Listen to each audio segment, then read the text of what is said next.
MHX will be battling it out in match number 4. Yeah, there isn't. But it's we're gonna be able to see Gardener here spawning a shack, the Seer towards the entrance of Graveyard, on both the Gardener, Magician, and of course the Seer. Seer will be bringing knee-jerk reflex as instead of the borrow time, and we'll just move on straight towards games. This will be round 1 first half between MHX versus Omni here, and it does seem like we're gonna move ourselves straight towards Gardener, and that's gonna be quite an early teleportation as well. Yeah, look at them. Look at the decisive action, right? Just going in, teleporting in straight away, just positioning the ethereal form somewhere near, and even Fluff is in the vicinity. So he's trying to disrupt 2 survivors at the same place. Pretty surprised that the Seer has not rotated yet. Well, he's going to do that right now. He's going to go to the graveyard. But Muxin, just trying to buy some time. Lace, he's just going to hit through the bubble, but a pallet stun awaits Muxin right there. But Muxin's just going to shake it off. He's going to go straight to Lace. Lace just putting down the 2 pallets here just to buy a little bit more time, forcing Muxin to break the pallets. And now, infesting Lace. He's going to do that very soon. And Muxin, wow, Lace is actually buying a lot of time right here. Only 50% of the fear. Oh. Yeah, and it seems like the Owl will come out early because if Ivy Revelations while Seer is watching, Seer's Owl will be immediately cancelled. However, right around now, the biggest issue is that Gardener is at 58 stacks. So with the next leech on the Ostracon, we should be able to get 100 stacks ASAP. Right around now, it seems like we're going to get 100 stack immediately, and that will be quite a fast down. What we would say is that Laze did a very good job early game as well, with the bubble having 60 stacks, forced the 100 stacks to get the hit immediately, and the pallet stun. However, during the time in which Seer did also give the Owl to, we could not rotate out and we couldn't get the 100 stack just to refresh it too. So like, the Owl there definitely could have been used a little bit better, or even the Gardener could have maybe maneuvered a little bit better. But with this in mind, it is around 2.5 Cypher machines, not the best one going up against Ivy. Yeah, I mean, you can see Juan on the first officer coming in for the rescue. Oh, the hit instantly by Muxin. Well, at least he manages to get Lace out of the chair safe. But Muxin just trying to sandwich Lace right here. And, you know, you can see Lace is just trying to build up the bubble. Okay, buying a little bit more time. But there's only 1 pallet left here to work with. Muxin is not even going to break the pallet. He's just going to try and come and just play a little bit of mind games right here. Probably try to get it to 100%. Oh, wait! Okay. Oh, yeah, I was thinking, oh wait, did that miss? But without... And Lace has the flywheel too, you know what I mean?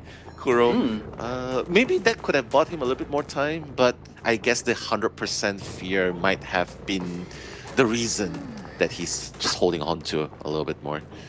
Yeah, and it's as you said as well, Lace probably just wanted to wait until Ivy leeches on towards her again and get the corruption transfers max presence. So we want to flywheel out of that one as soon as possible. However, right now we couldn't get first officer healed. That's going to be leech on towards the Seer, meaning we do have immediate entrance towards middle. Aqua coming in towards the rescue right now as the Magician. We do have to still be a little bit careful since it's Ivy that we're talking about. As long as we don't get Terror Shock, that's all that matters. That's going to be a good normal hit, normal rescue. But Gardener, 26 stacks excuse me, already. We're going to see how well we can use flywheel to get out of the next Ostracon range. Yeah, and that's the sad thing, right? Because Ivy's at max presence. You know that the moment you get infected and just teleported on, it's just going to be 100% fear. You're just going to be dragged into where Ivy is. And Muxin, without sweat, manages to get Lace, and Lace would not be able to do that rebound kite. This will be Lay's last chair, and he will be sent back to the manor. And now it's 3v1. I don't know, Kuro. 2 ciphers remaining, and they have to fight this with a handicap, with 1 less member. Yeah, and it's not only that, Nello. It's also the fact that First Officer has already used his second Pocket Watcher immediately. So all Wash the Shadow has to do right now is to find the next target and leech. Because look, Seer doesn't have any owls remaining. Yes, Magician could potentially speaking kite you, but you need to use the wand immediately once you get leech, or else you're going to get a revelation here. We're going to be able to get 100 stack here immediately. That's going to be Magician 100 stack. That should be a normal hit registered. However, Middle Cipher Machine is currently being forced. But Ivy could just teleport back right around now. We're currently at the entrance of Red Church. Seer is running back towards the same area. However, Seer will be found here, and we're going to start with the damage control from mid to end game. If Ivy performs this well, this would result in a 4-man elimination if we aren't careful. Yeah, I like what you said, damage control, right? Because considering how their lineup is not exactly the best against Ivy right here, because they don't have that mobility to escape, the teleport, right? The possessions just keeping them at bay. Actually, they're doing pretty good. So they're just being really, really careful right here. You know, just touching ciphers a little bit. When the present comes in, they're just going to try and move away. And you can see Juan also with a perfume. Change a little bit It's job. He's just gonna use it here, but will not be able to avoid that damage. And mind you, he's at 65% fear. Muxin has a blink to work with, has a spray to work with, and he's gonna get one down.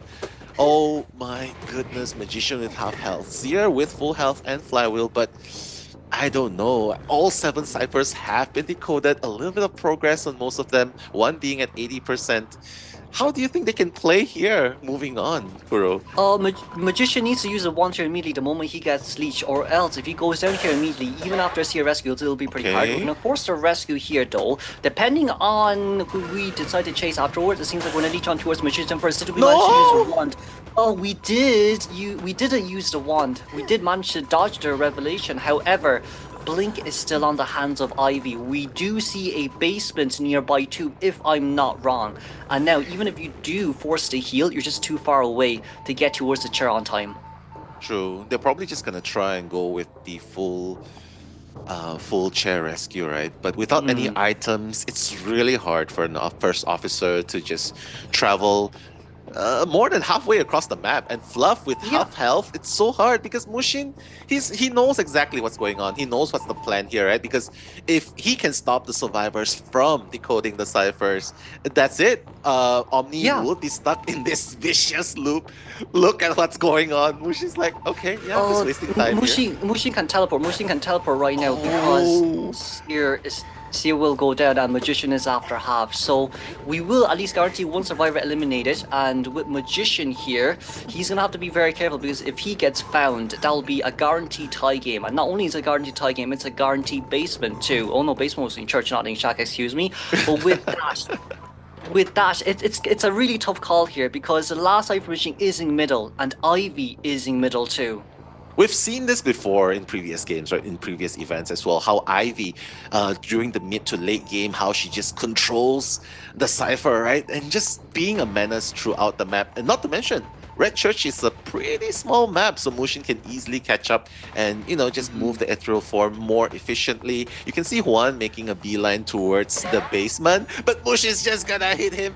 The question is, how are they gonna leave this area alive? Because Aqua is 97%. That was so close. Kuro. Hold on, we're 100 right now. Hold on, Aqua. We ran back in towards the Ostercon range. However, it seems like we probably wanted the flywheel instead. We're healing survivors down in basement. That's probably the best option here. However, if you're down here, I don't think you're going to be able to get back up. That's going to be Ivy here going straight for the drop down animation hit for the survivors downstairs. We can leech on towards both right now. And the moment they both get around 90%, we can just hit them and then immediately get the 100 stack to stun again. So right now it's going to be a cage lock here. Yesterday it was Goatman cage lock. Today it will be Ivy instead. We do see Juan here trying to buy a little bit more time. However, it seems like first officer will get stunned once again as Seer was just stunned too. Now all we need to do here is to chair the first officer if we want to, or just slug him and then use the revelation, use the EK, use the phantom to go out and look for a Seer. Yeah, I mean, he knows that the last cipher is nowhere near done, right? There's half the progress in the middle of the church, but you know, Muxin probably knows that, yeah, Omni definitely did not have time to touch the ciphers at all because they were busy running across the map, trying to rescue, trying to heal. And it seems like a given that Muxin is gonna get fluff, both survivors down, but one not gonna give up without a fight, using up the exit path, but Muxin's already waiting right there with the teleport. Muxin, that final stroke onto Juan, and that's gonna be it. Ivy 4K dominance right here, Kuro. What a game by Muxin. Yeah, it wasn't really expected. However, I guess the victory would be us changing towards Listen, but even if Seer gets up here, what we could do here is to leech on towards first officer to see Seer's location, because that is still very possible to. But with the Listen, it's able to stop Seer. We do see where Seer is right around now, so bring the Phantom back, Seer. Good day to you. So where do you think you're going today? Yeah, I know. A little bit of pre-celebration, right? But you know, changing into Listen and whatnot. But Omni, I like that they're still fighting to the very end. Fluff still trying to buy more time, although Muxin will know exactly what to do, and that's hit through the pallets because both survivors have kind of one of the biggest turning points of that game, because if we just decide to rotate and then their option right there. yeah, I don't disagree with you, but first chase, it depends on both parties. Surrounded by MHX survivors right here, Z as per time. It'll be Omni versus MHX. I'm going to come to the Kudo Shuttle, and with me is Nelomelo. We'll be bringing you the commentary for round 1, second half. Yeah, and there you have it, Pitstopper, you know, just raising up the left hand. He's using, he's so nice, the clone getting the black mark onto Paper Moon. So Paper Moon, it seems Puppeteer will be the first choice. Yeah, I mean, Puppeteer does not exactly have the best skills to run, right? He's pretty much just tanky. So maybe that's the idea. Pitstopper just wants to farm off him. So Paper Moon first kite. Let's see if he'll be able to buy enough time. Oh, okay. Well, just getting the chip damage there, but you have to be really careful because Hullabaloo is about to unlock his first presence, and the trapeze is gonna make the chase even stronger than what's going on here. Oh, yeah, what? but it seems like we're going to be able to use our second item here immediately. We might be a little bit too early, but it's okay. You still do have an 8% movement speed boost when in Little Lewis mode. However, right now, that mud ball is something we have to be very worried about, and that's a very good damage factor from the Puppeteer. The good news is that all survivors early game have just started decoding, so there was no time wasted. Also, the Cypher Machine's really fast. However, because we're chasing after a Puppeteer first, Hullabaloo should be able to get max presence right about now. Beautiful! He was overlapping the white and the red area, and then it was just a turn getting that Terra Shock. So you really have to be careful, especially when you're vaulting. But it doesn't really matter to Paper Moon because it's pretty much his last hit, right? So, but that does allow Hullabaloo to get the max presence. And mind you, though, he did all of that without the help of any trades. So teleport is still up. MHX is probably wondering what trait he's still bringing, but the rescue coming in. Okay, nice cheerleader rescuing Puppeteer, but he has to be really careful because it seems like cheerleader will be the target. What is going on? Pitstoppers coming with the Terra Shock. What? Double down, Kuro. I don't think cheerleader should have started cheering there because look on the side of cheerleader, she could have just pom-poms away so then Pitstoppers couldn't catch up towards the manual. But right now, that's a really bad stop. We even cancelled that shovel as well. So right now, oh my god, it's pretty early. Oh my here. god, that's a mobile apply, but it seems like it might just be a failed rescue here. Just one more wipeout remaining on the hand. What? Be a double down from MHX's side. That's not such a great decision. However, it seems like Cheerleader wants to come in once again. We have to be very careful here because we need to go in here ASAP, or else that slow debuff will be the death of you. It seems like it might just be the death of her right now. We're just missing one more red zone. Can we get the red zone? No, we didn't. It's gonna be a flywheel here. Immediately splash. That's gonna be the Cheerleader going down. That's a triple down, and Puppeteer will be sent back to the mainer. That's not a good decision made from MHX's side. Yeah, Pitstoppers. Oh my goodness. And Puppeteer had actually contained so well in the beginning, although giving the full presence. But the ciphers were actually going great for MHX. But the survivors falling one by one like dominoes. Domino stacks getting triggered. Oh my god, the domino effect really taking its toll. I agree with you, Kuro. The cheerleader falling there was not ideal for MHX, but Pitstoppers.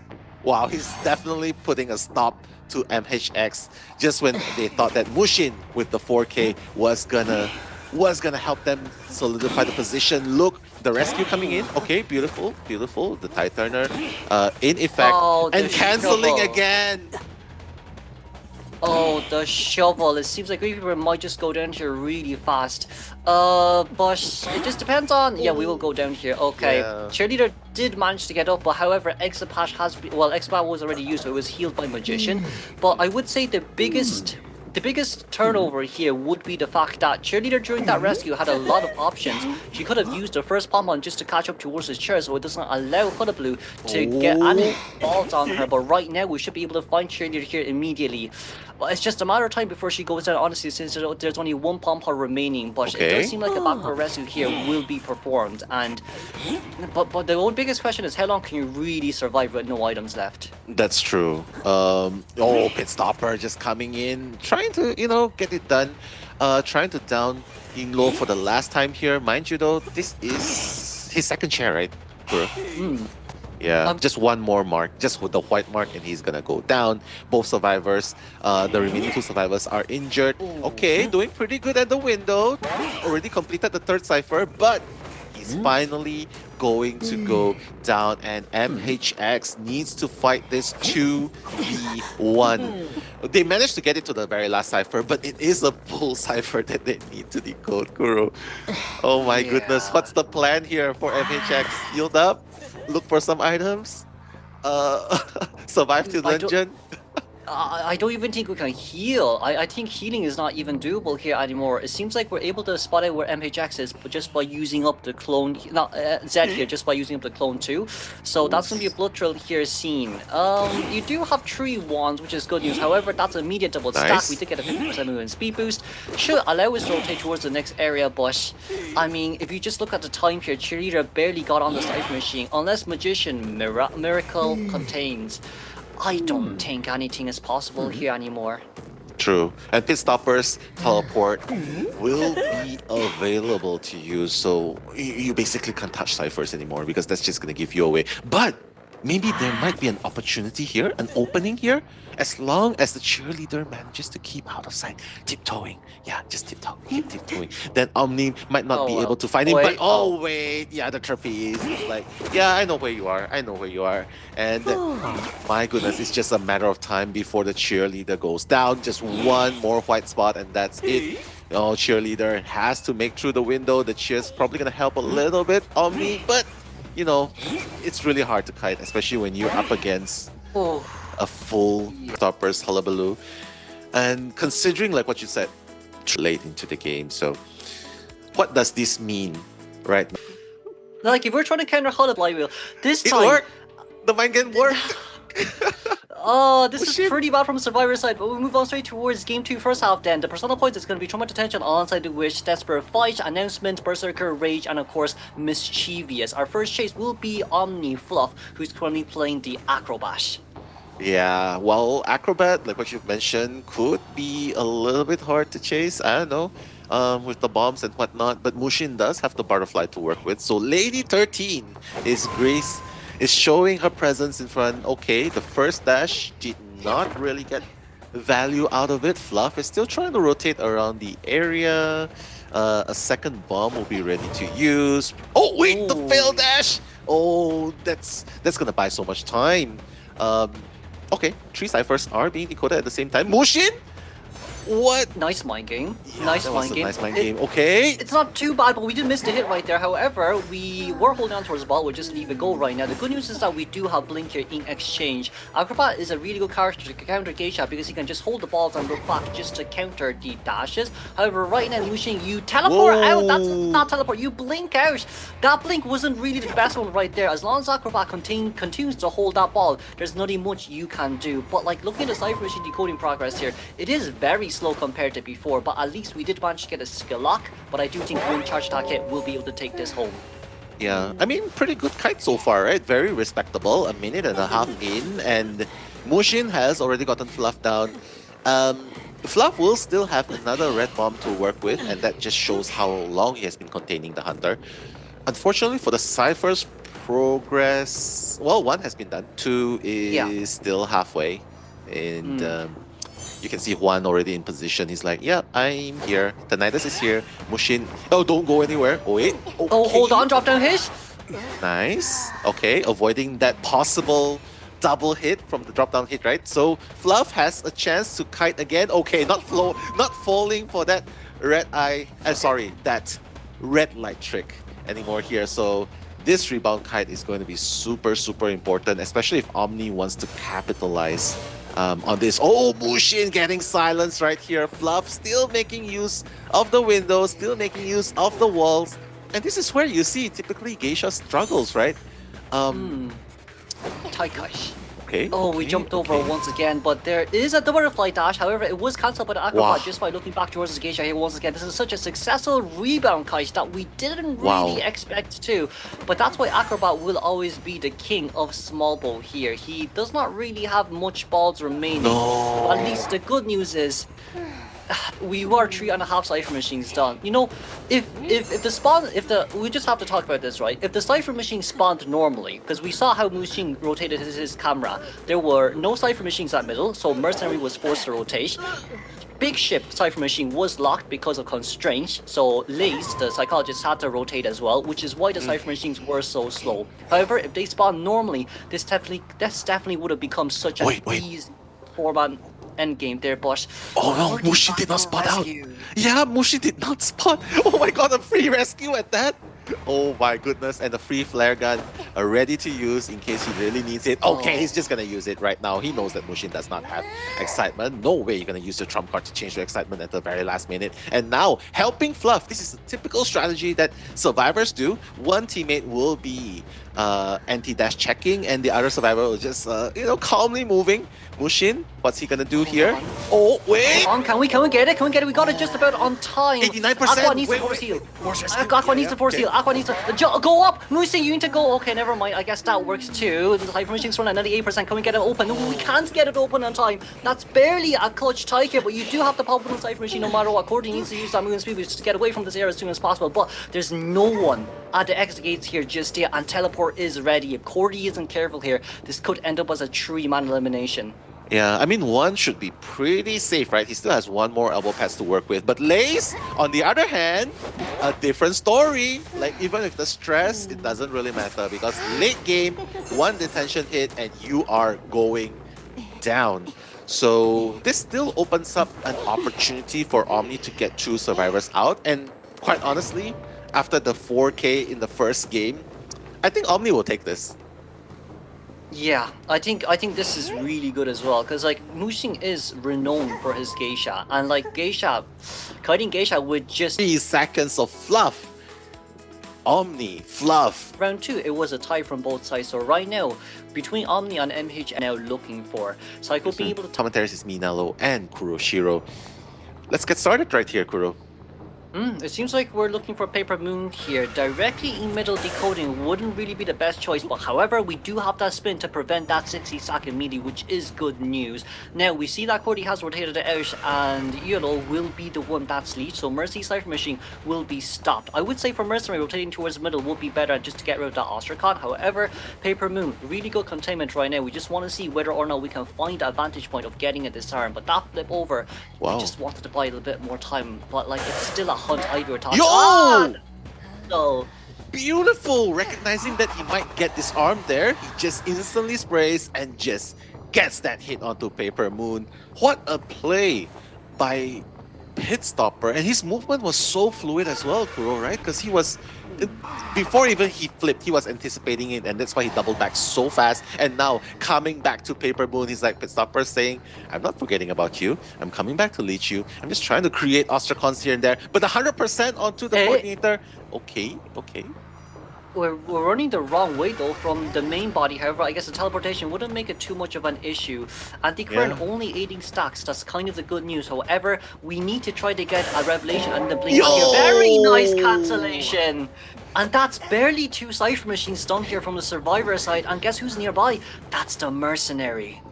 I would say that this is pretty much the same time when Muxin down the survivors of Omni in the first half, but here it seems like there's more damage being done because he's also controlling the ciphers at the same time with the Ostracons, right? So it allows him to teleport left and right, especially if he needs to catch up. And the ethereal form, just like, just looking at, he's like, hey, I'm just waiting for you to come in. When are you gonna pad in? Because it's almost half. Has to be really careful because a spray can kind of mess with his timing a little. We did a revelation there, but it seems like it's a no damage rescue. That's good news. So Mercenary can definitely rescue again while Psycho maintains her full health. But I don't think this is just going to be the end of it because Pitstoppers wants to look for more. If we can force a few elbow pads out of this Mercenary, it's a win for her. But right now, it just seems like survivors are able to bring back quite a lot after that early game. Yeah, Paper Moon just trying to, go away as far as possible from where the ciphers are. You can see Yinlo just coming back, trying to decode at the front gate cipher, just trying to complete the ciphers as we speak. And Honestly, right, Kuro. For me, I feel like even if he doesn't get the hit onto Mercenary, it's fine because he's probably thinking the same thing. Psychologist, well, if I have detention late game, I can easily just still take you out. So I don't really Hmm. care. You know what I mean? But you Yeah. have to be really careful though, because it might come back to bite you. He's already infected the psychologist, creating an Ostrakon there. Yinlo coming in for a second rescue. Beautiful dash. Ooh. Okay, just gonna hit him this time. Antiquarian, last kite. He still has a blink to work with. So will he use the blink here preemptively, or will he just try and, get the fear up to 100% and just get that hit?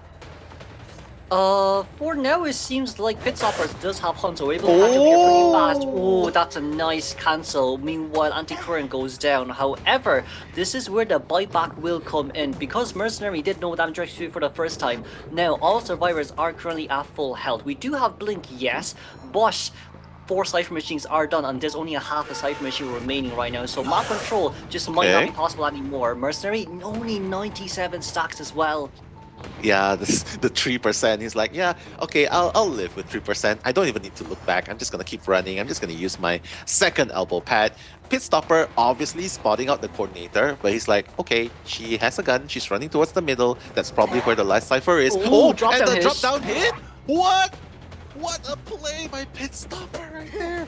The drop down hit and securing the down. So now he doesn't have to worry much about the mercenary. He can just go and disrupt the other ciphers right now, right, Kuro? Yeah, he doesn't need. Actually, it's even better. It's even better, right? Because Mercy will be down on the ground and we know where his location is. No one can decode the middle cipher machine anymore. Because if you want to rescue, it has to be coordinator. That's the one that comes into rescue, not psychologist. So as long as Psycho is in your middle, that's all really what it matters. You don't really mind if Cordy here rescues or not, because as long as you can lock that middle cipher machine, that's all what it matters. For now, we don't see anyone else decoding. We do see where Z is, who is currently near the main gate where the big rock is. However, that's a free 100 stack immediately. We're trying to get rid of Ostrakon, but we couldn't. Wow, and Z, he's just gonna be infected again. My goodness, Pitstopper, can I just say, the last time we saw him, and compared to now, he's just popping off. He's really, really popping off. And the 100%, oh, nice flywheel by Z to sort of counter the 100% fear. They're still up and running. Well, you can see that the psychologist has actually rescued Rescued and healed. Wow, okay. So Z is actually buying a lot of time here. Yeah, for now, let's just say as long as Cody doesn't use her gun, that's all we use it now. He used it. He used it. I guess it's okay. So we're gonna force the 100 really? stack here. That's nice. That's really nice. Okay. But the last cipher machine isn't being decoded. We're starting a completely new cipher machine here. Okay, never mind. Psycho is the one that, not Psycho. It is, yeah, Psycho is the one that's decoding the 65% cipher right now. Locking, as of now, might be a little bit too late because there's also a mercenary who's outside too. So that's going to be a revelation. We could not get that extra 40 stacks on towards the Psycho, and it seems like she's able to safely rotate out of this area too. Yeah, I think it's fine for Pitstoppers because he can just keep continuing creating that Ostrakon, continue pressuring that map, right? So that's exactly what he's doing now. Z will have the time to find that perfume, but quite honestly, yeah, Pitstopper really cannot be tunnel vision. He's constantly, while chasing, he's just looking back, and the Ostrakon teleporting back. Okay, don't overstay your welcome. You gotta be pretty careful right there. Z and the coordinator and the psychologist probably trying to get each other to heal. Yeah, to get healed up, but wow, I mean, Pitstopper. We're spotted. Yeah. We're spotted. This is really bad now. He knows. He knows. 100 stack. Double 100 stack. Hold on a second. Psychologist?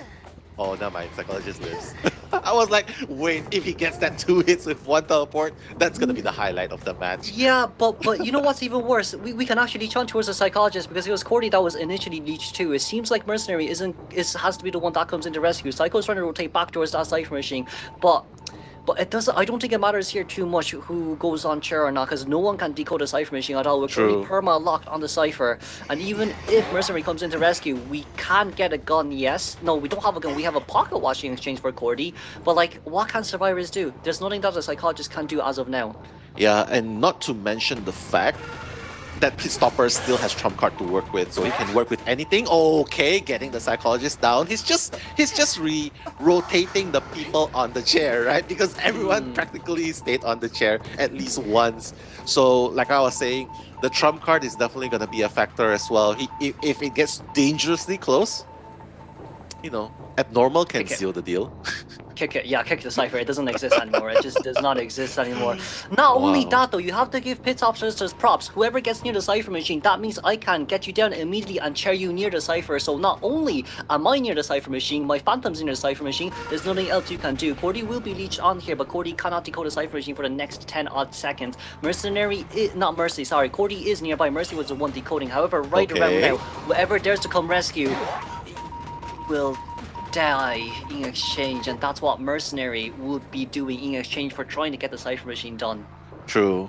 And he doesn't really mind that the rescue is happening because he knows his chase potential is super optimal, right?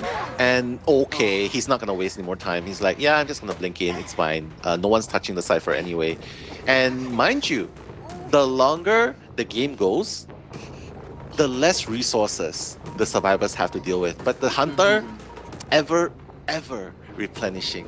It's always replenishing, so yeah, I mean, yeah, the longer they drag it, MHX, I don't know what exactly they can do here. And also being spotted out. Okay, put down the pallet here, probably. Okay, get through behind the pallet. Okay, Mind nice game. miss.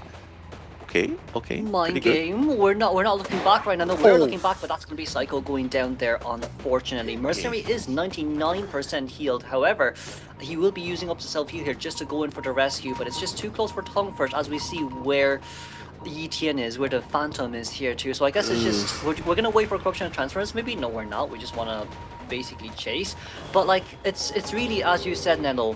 Oh, okay. We're gonna do what Muxin Wow. did game one. It's my time to shine. The listen switch trade switch, and Yeah, that will be a celebration here from Pit Stoppers as well with Dash Ivy.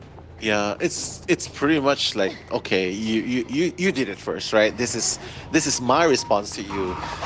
You think you got me? No, my Ivy. I know my Ivy's got it, but you gotta be really careful though. Both of them are now up and running. So pit stopper, if you you gotta be really careful because the ciphers are starting to move. It's already at Yeah. 51%. So I don't know. Hold on. Yeah, I hope that the decision to go listen does not bite him in the end. But if he continues to pressure these half health survivors, I think he pretty much got this in the bag. Definitely, yeah. But it seems like for Mercenary here, he will be able to leech on in the next 10 odd seconds. Psycho is trying to contain for as long as possible, but Mercenary trying to get that 80% cipher machine done. What he can't be leeched right now would be Death Wish. He also does have an extra 13 stacks here as well, so he can't really get away from the Ostracon range. That's going to be one stack immediately, and that's Mercenary going down. Who dares you to touch my cipher machine? And that Psychologist trying to just slightly sneak away. But I don't think it's going to be possible anymore, because all we need to do here is to put the Phantom near Mercenary, and once you can leech him again, you can leech him and see where the Psycho is. So right around now, Mercenary no exit path, Psycho no exit path, aside from a knee-jerk reflex and a flywheel ready to go. There's not much left for MHX's survivors. Yeah, I just love seeing these kind of stories, right? Like, you play this, hey, I can play this too. And that's exactly what Pitstopper is showing us. I mean, yes, it takes a little bit more time. It's close to 12 minutes right now. But hey, the end game, 4K. That's the game plan. So that's what he's gearing up towards. And MHX Psychologist, that's the last one standing right there. Yeah, and not only that, right, we have seen from minute 6 onwards, no one was able to touch the cipher machine, and that's kind of the really scary part about Ivy as well. If you don't have a good enough early game, it's just really hard to rebound against her. So right now it's a lot of mind games, but we will be able to leech onto her silo here, so it's just really one leech, one teleport, and she won't be able to contain here anymore. True. I mean, quite honestly, right, even if he doesn't hit, come back in game number 3, they gotta go 8-1. And in order to do that, it was a 5-point difference. Game 2, if it's a 3 survivor lineup, because if you think about it, right, confine space and position himself on top of the lawyer, which survivors. But do or die for MHX right here against Omni, because Muxin needs to get at least a draw. or more if he wants to survive in this tournament. So Kuro, take it away. We're going to be able to see Clerk there locking the window first. However, we do have another window lock since we've just used one. Lawyer right now is trying to wait, but it seems like because of the fact that we don't get terror shocked, Lawyer isn't too afraid of you after all. What's more surprising is that Lawyer is not going to go towards where Professor is, and I do think that's simply just because we want to continue the decoding progress as soon as possible here too. We're going to lock Professor here, as we did get stuck there a little bit, but Lawyer right now, it's all about the mind games. It is, and he's just gonna try and play through the pallets. Okay, putting it down, opening, getting that first hit. This is exactly why you have to be very careful of a Clerk, right? Because you kind of have to pallet stun him, play the mind game, no matter what. Because the moment you put it down, he's just gonna lift it back up and hit you through it. So Lawyer's still trying to, trying to buy more time. Fluff, the acrobat that we knew, kited Muxin's Geisha just now. Just gonna use the flywheel in advance just to stop any attempt of getting hit out of the blue. But Clerk, no blink right here. How are you liking the odds right here? Oh, we could possibly speaking counter any of the harass that is coming in, but the survivor's decoding speed is going up pretty fast too. The Lawyer mind does game? have that 3.5% movement speed, but we can't get the mind game here. We did not, but that's also still okay. Even if we get that down here, right, it is around 100 seconds by the time we do get the Lawyer on the chair. There's going to be around 2 cipher machines that will be fully decoded, and there's a Professor that's nearby that can come in to give a scale for the Lawyer, and then maybe body blocks just once. And look, we know that blink hasn't been used just yet, so it's most likely going to be either a warp or an excitement. So I don't think Cody will be using that gun anytime soon. True. I mean, Juan, he's just playing a little bit of mind game here. Yeah, it's fine. I'll take that hit. Rescue and then get on the board. Maybe provide some body blocking, because if he does that, at least he'll be able to have Fluff survive a bit longer. No, actually, he just wants to get out of there safe and sound, right? So Fluff trying to do the musical chair right here, trying to circle around the tank until his last moments. He's just gonna choose to expire here. But fortunately, he still has another chair to work with. But here is the problem against a Clerk that's constantly disrupting decoding as well. The last 2 ciphers are relatively new. So would you say Muxin has a chance here? Because the ciphers are not as fast as indicated?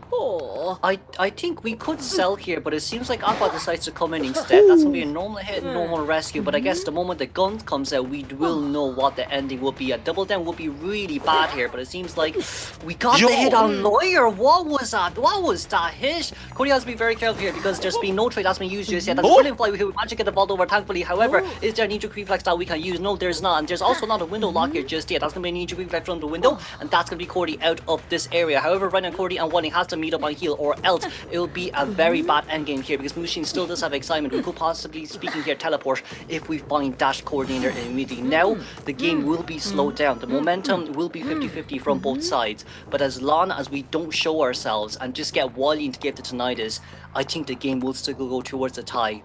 That's true. Muxin definitely needs to be on his toes. He's got one objective done. He's already eliminated 1 survivors, but he still needs to get at least 1 more to survive, 2 more to actually give them a shot, and 4K to help boost the win that they desperately need. Mind you though, they need to get an 8-1 score, and that's only achieved if any factions get 3K above, coupled with a 4 escape. So here, Muxin trying to find where his next target is. I like how Omni is sort of just, let's play it a little bit slow. Let's heal up first. Juan. We've seen Juan, amazing, right? He was an amazing character as well. The last time we saw him, and now transitioning to a rescue main. So let's see if he'll be able to kite a little bit longer. I don't. It's a little bit unfortunate, but Boar was still on 2-second cooldown. But if we just take this across, Cody might be able to come in for the rescue, but it seems like Professor will be the one doing it instead, since he does have a body block potential. Laze right now is going to try to loot from the back, but even if Laze does want to come in, you can't only body block once, so there's also that too. It's a good news that Cordy isn't coming in because it's an excitement, but we see Cordy here, right, very smart as well. One cipher will be invalid, you can just decode another one, which is very close and nearby. True. I mean, yeah, he's definitely He's definitely eyes on the target, right? He already has a recording of hitting the chair done. Okay, he's just gonna farm off one. Very, very well played. Muxin recognizes that he's done enough cipher control to do this, right? So he doesn't really mind not get farming off the walling. Because technically speaking, farming the walling would be the optimum choice. You just have to deal with 2 survivors in the late game. And the rescue was kind of slow, right? The rescue- Yeah, I think Professor got stuck there somehow because he should have been able to go in straight to the road towards rescue immediately. This seems like a no. 4-man elimination game here because the cipher machine just isn't enough. We're running straight towards coordinator here, and excitement still just hasn't been used yet. Wow. Yeah, and you were thinking that we were actually thinking that Clark would have a pretty hard time considering that, you know, it's she does not have blink, that's one. And of course, she is pretty much susceptible to the scale stuns of the professor, which we did not see yet throughout the game. So now it's Yeah. basically 2v1. I mean, the end is kind of inevitable here, right? Because the one person who touches the cipher, that's going to be recorded, and he can just chase the other with ease. Yeah, I do think it's also a slight bit of an. I do think it's a bit unfortunate, right? Because Professor definitely could have came nearby and gave a mini shell towards the lawyer just for him to continue a little bit longer since he doesn't have any maps remaining. Like, there's a lot of small soft support opportunities that Professor could have done, but in the eyes of the prize, Eyes of the prize. because Clerk has excitement, I think they're just a bit wary of what will happen. But that failed flywheel as well, though. It's now just another nail towards the coffin. True. Speaking of nails to the coffin, she's like, okay, here's a little bit of moonwalking going on. The pallet slam did not register, unfortunately, just a little bit off the mark. But the second time, a charm. Wow, Aqua, you know, swerving left and right, breaking knees. But Muxin again with the moonwalks. Wow. Okay, so Aqua just needs to keep this up because Muxin is kind of tunnel visioning now. Lace having free access to decoding.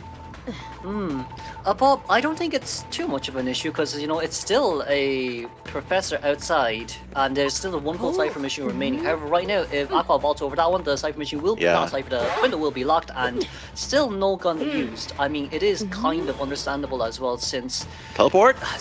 Teleport changed to teleport here instead. We probably want to force the self-heal from the core D, but right now, that's going to be a failed window lock there, unfortunately, and Professor on the run here once again. Yeah, I mean, it's okay, right? Because now that they know he has teleport, Aqua holding on to the flare gun seems genius because he'll be able to use it after he uses the self-heal, right? Using the exit path. So Lace, he's got to do the layup right here. He's got to contain so much longer here. And he has the skills to work with too. So he needs to time it correctly. Oh no, going down. But it's okay because he also has exit path and he also has access to flywheel, especially when he gets up. So right now, the danger really is on the side of Aqua because despite the flare gun, he does not have exit path anymore. If he goes down, that's it. Lace has to play this one-on-one.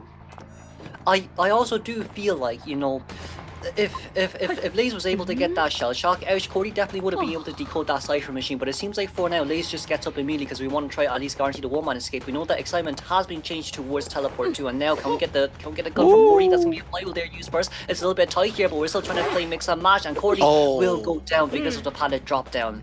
True. And the gun is still there. Okay, so That's it might not be so ideal anymore. Because right now she's at the mercy of her sole remaining teammate, which is the professor, who is also desperately trying to keep himself covered. Okay, hiding behind the big rock. Muxin, unless Muxin, how does he know?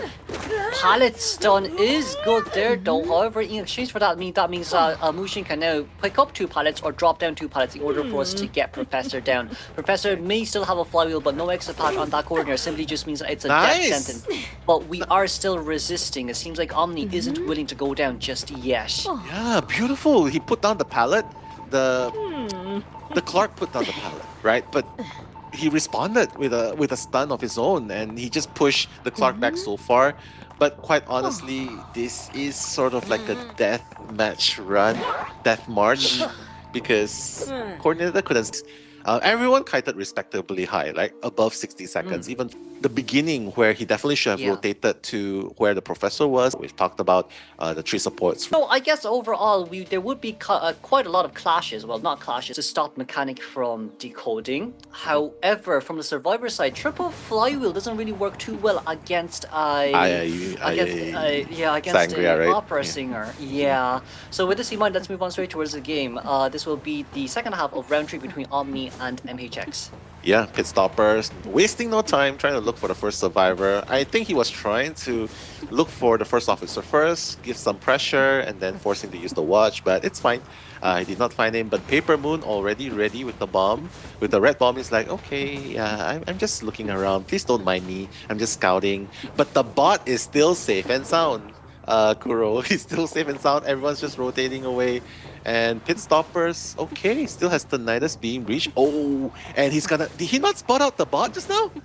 Oh no, I think the bot managed to fully hide themselves really well. Pitstoppers thinks that there's a mech nearby, but no, it's the mech spot instead. So we're gonna go back straight towards middle, look for Paper Moon again. He did use one acrobatic ball, however, there is still 2 more left and the third one coming very, very soon. The mechanic spot is already decoding, however, mech would be kind of annoyed here for a little bit, but that's okay.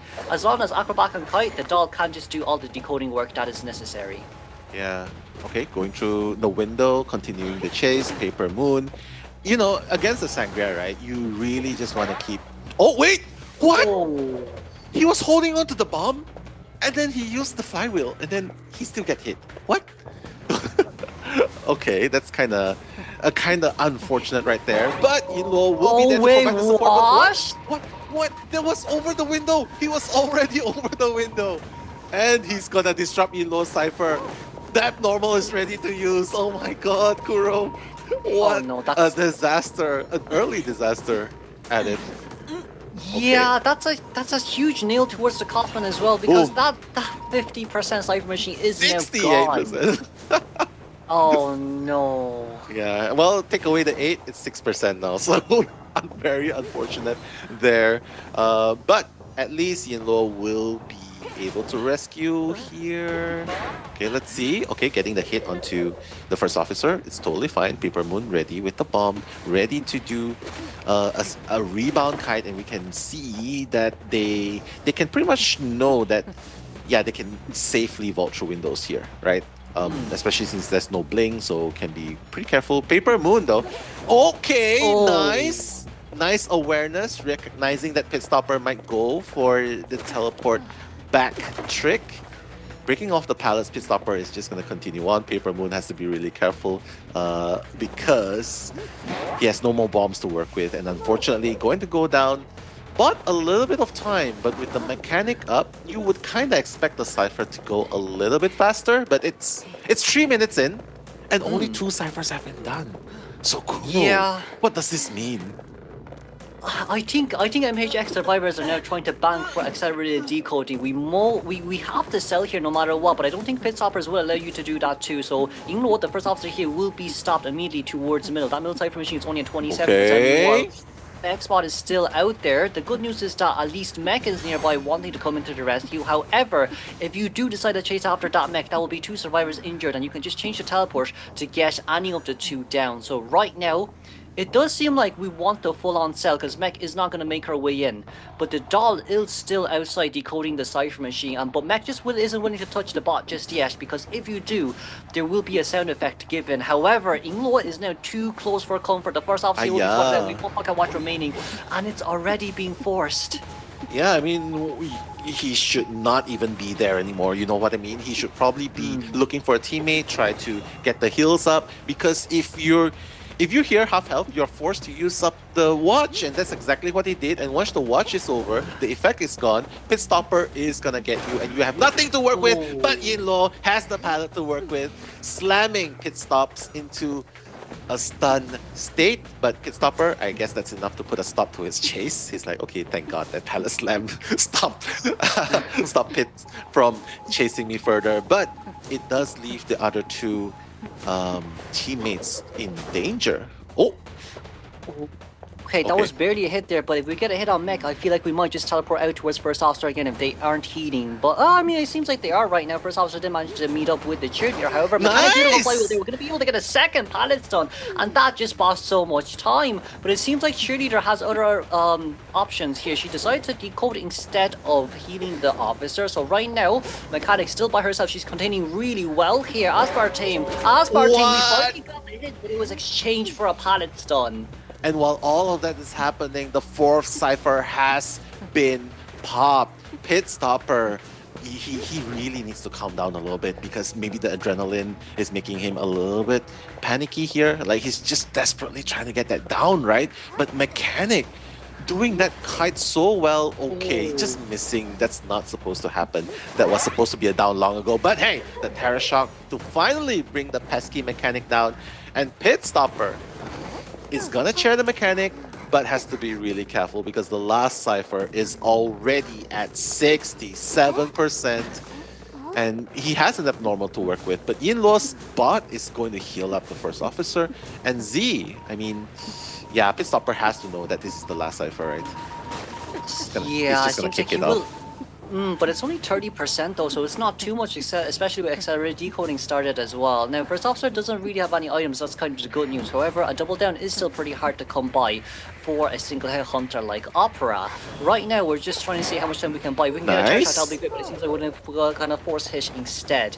And with that, I do think we want to try map control a bit more. We're going to go after First Officer. Nice! He'll go down immediately. Beautiful hit on the first officer, so pretty good stuff. Recognizing that the more people are injured, well, the Mechanic couldn't really decode, right? So the cheerleader's the one doing the recording. But unfortunately, for Pits, the cipher is actually decoded and almost prime right here. Okay, wait.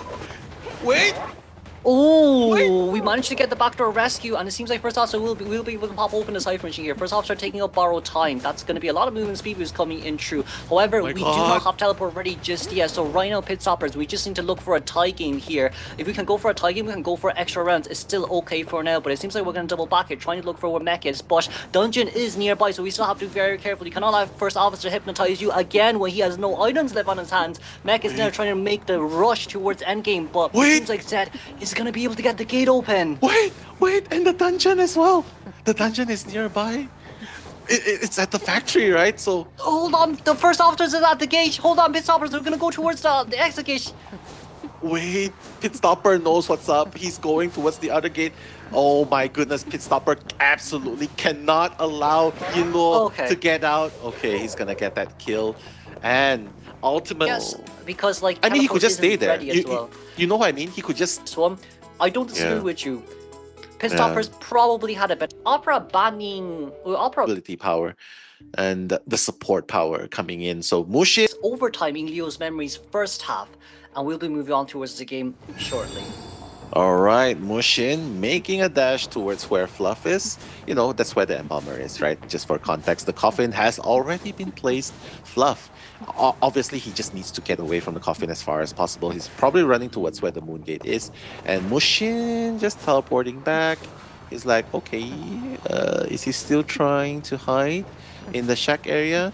And Muxin's probably thinking, yep, Tinnitus is still here. That this is probably the location of the embalmer. So Muxin chasing the embalmer first. Let's see if the kite is going to be long enough. Postman already has a decoding letter for his teammates. Oh, nice! What? I thought it was gonna connect, but he whiffed. Too. Yeah, he whiffed. And he had a slam in response. Wow. But like because of that, it does seem like Fluff is able to contain for just a tiny bit longer. We have so much pallets here left to use, even with a charge attack yet. Here, like it doesn't really matter. It's already 60 seconds in towards the game. We also do have a coffin as well. From the side of survivors, it does seem like Postman already has given out his letter for decoding speed, but right now, still nearby, get a precise blink down. But we cannot forget this is Embalmer who can self-heal right now. Yeah, he knows that Muxin has already used up his trait, which is a blink, so it's fine. I'll rely on the power of my coffin to keep me alive. And quite honestly, he is invulnerable for a short period of time, which allows him to do a second kite. Yeah, and I like this idea, right? Don't need to wait. Don't need to wait at all. And Fluff, wow, making that comeback. You know, just U-turning like, okay, I know the shadow's coming back. And Muxin obviously does not have Blink to work with anymore. So Embalmer lives to fight another day, and that day is now moving towards the next available palette. And Fluff has no Flywood to work with, mind you, but has the knee-jerk reflex. Wow, buy time. But Fluff is gonna go down pretty shortly. And 3 Cyphers kite right here. Kuro. Yes, it is a brilliant 3-cypher kite as well. Even with a basement nearby, if Muxin decides to turn near basement here, it can only guarantee a tie. Survivors, they could potentially speaking come in to rescue, but that's not what they need. What they need is continuous cypher rush without any stop. So we do see who's nearby. We do see the aeroplane is nearby who has that tie turner. So I guess maybe we will actually go in for the rescue, but however, afterwards you can't rescue anymore since Aero is the only one. Which, well, Aero and Postman is the ones that without borrowed time, so we still do have to be very careful here no matter what. Yeah, I mean, look at the speed of the decoding lace. It's already at 50%. 2 ciphers are being worked with. This is a normal situation, right? This is a normal situation where you see the ciphers are being rushed regardless. And that's exactly what Omni needed to do. And they are doing it now. So Fluff, goodbye. He will be sent back to the manor first. He knows that he has no more coffin to work with, no rebound kite potential. So yeah, okay. But Aqua seems to be the next target. And knowing the knight, right? I think it's a really hard target to chase here. Because he can just disarm. He can just disarm and just buy time to rotate to the next pallet, to vault windows. Yeah, I mean, okay. So it is hard, yeah, because like, I think it's also, as you said as well, in the heat of battle, sometimes Opera Senior might not just be able to react on time, so we could catch Opera Senior a little bit off guard if she decides to use her dash right after we predict her to. Right now we're able to see finally Postman finishing off his own Cypher Machine. There is a teleport, but at least the good news here is survivors can't decode an extra Cypher Machine. Aqua still trying to contain for as long as we can. We did manage to finally get that ability locked there, and Juan will have enough time to rotate out because of this too. Very nicely done by the Knight, but now it seems like we're going to go for a bit of a hide and seek and see how much we can waste from this opera singer. Yeah, probably just needs to start another cipher right here, right? Because one, wow, he's the response. Can I just say the response of the Knight? The moment he sees the dash moving just a little bit of distance away, instantly cancels it off.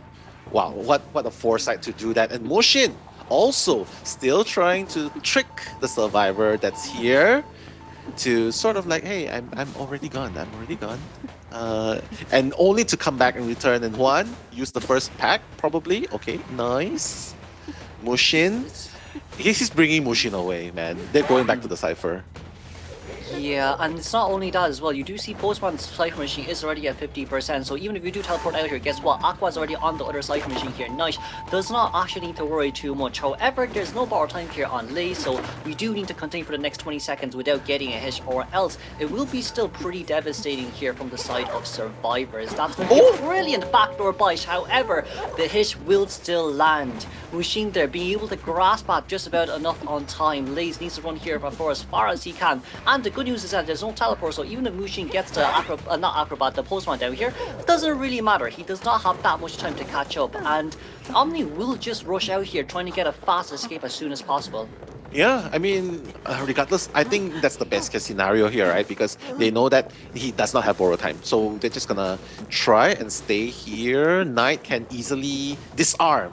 You know what I mean? He can disarm, so they can definitely secure this 2-man escape. They might not even need to use the disarm because the gate has already been opened. So 2 of the Omni survivors are gonna escape, and looks like Muxin to escape before that timer reaches that time. So MHX definitely has proven that they are. This is also a counter to Vera's perfume. Not help you gain distance against an end, but it does help you from the silence stat.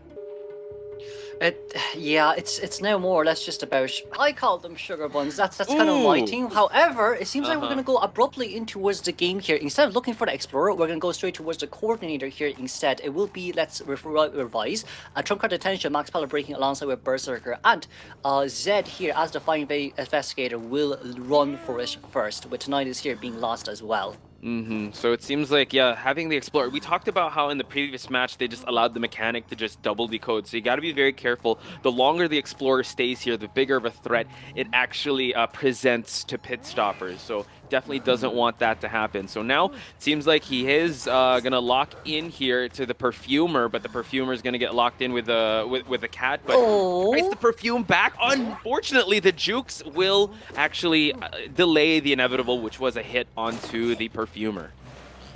Yeah, for this Perfumer here, the Perfume coming out was good. However, I just feel like she couldn't pull enough distance to get it back. But however, in this case scenario, Flywheel is still available, ready to go. That's very brilliantly done by Perfumer. The pallet drop down there was brilliant as well. However, if you just look at Explorer, he's only just started digging the page 60 seconds in towards the game. This decoding speed might just be a tiny bit too slow. The jump here, we could not Perfume back on time as Aspartame could not react as well. So for now, it is still a 50-50 opening. Explorer does have Tightener, but the question is now, can he actually rescue?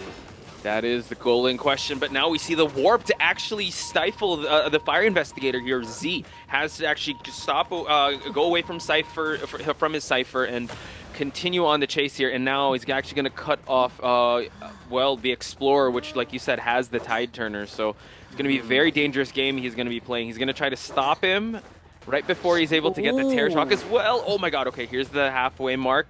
Can't get enough just yet. Able to get the hit, and now that was actually, I was holding my breath there. Not the Terror Shock, but still get a rescue here. The Tide Turner is going to carry Aspartame away, and the Explorer still sitting on 50% of the page, but unfortunately the last effort does pop. For now, it does seem like what might be a better option is just to leave this Perfumer and let her return back to Maynard, because we do know that the warp has been used now by the Ant, so as long as Explorer just goes out and get his next page, even with only 2.5 Cypher machines done, there is no Tide Turner though, so there really isn't a reason for us to come in to rescue and to deteriorate our health anymore. So for now, Pit Stoppers just trying to throw a cat out. We're going to scout and see whoever is nearby. Okay, it seems like Wilo is going to be spotted out, but Pit Stopper is just, you know, it's securing some ties here until he can mount up more offense because the Tide Turn was already used. It's going to be, like you said, a big gamble if they try to go for a rescue now because the Perfumer has nothing to work with. Fire Investigator does get locked out of his skill. Yulo is going to be in his Lilliput form just to see, but he's actually going to get caught out in the corner here. But the cat is actually going to silence him for the hit and the down. The Perfumer is gone, and now he's working on his second survivor on a rocket chair. And it's also the fact that Explorer was half health as well, so like it's really easy for Pit Stoppers to see where Explorer is with that blue sticker on the ground. That sticker will only come out when you are half health. However, we cannot forget that Explorer, I'm quite sure he did have pages on his hands before. For now, we do see where Z is. We could not get any of the cats out, but not the cats on, but I don't think this distance is enough for you to actually make it towards the chair anymore. That's going to be a brilliant 360-degree turn, and goodbye to you. Just barely missing it there too. But yeah, like you mentioned, yeah, just cutting off any attempts to get the rescue, and the Explorer is about to hit halfway mark, so yeah, Pit Stopper is showing excellent map control, even though he missed that charged up hit because of that flywheel. He's still in control here because objectives are still 2 ciphers.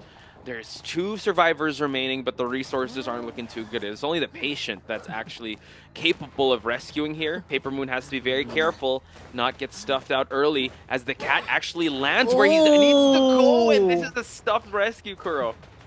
This is really bad as well because Omni, they initially only needed a tie game and just prolong the game anymore, but it seems like it's going to be a tie game here, definitely guaranteed. However, because of the fact that they do need to escape within 5 minutes and 46 seconds, it is already 4 minutes in, and Patient will be able to go on towards the chair. It seems like Pit Stoppers will be able to secure the win here with this Anne.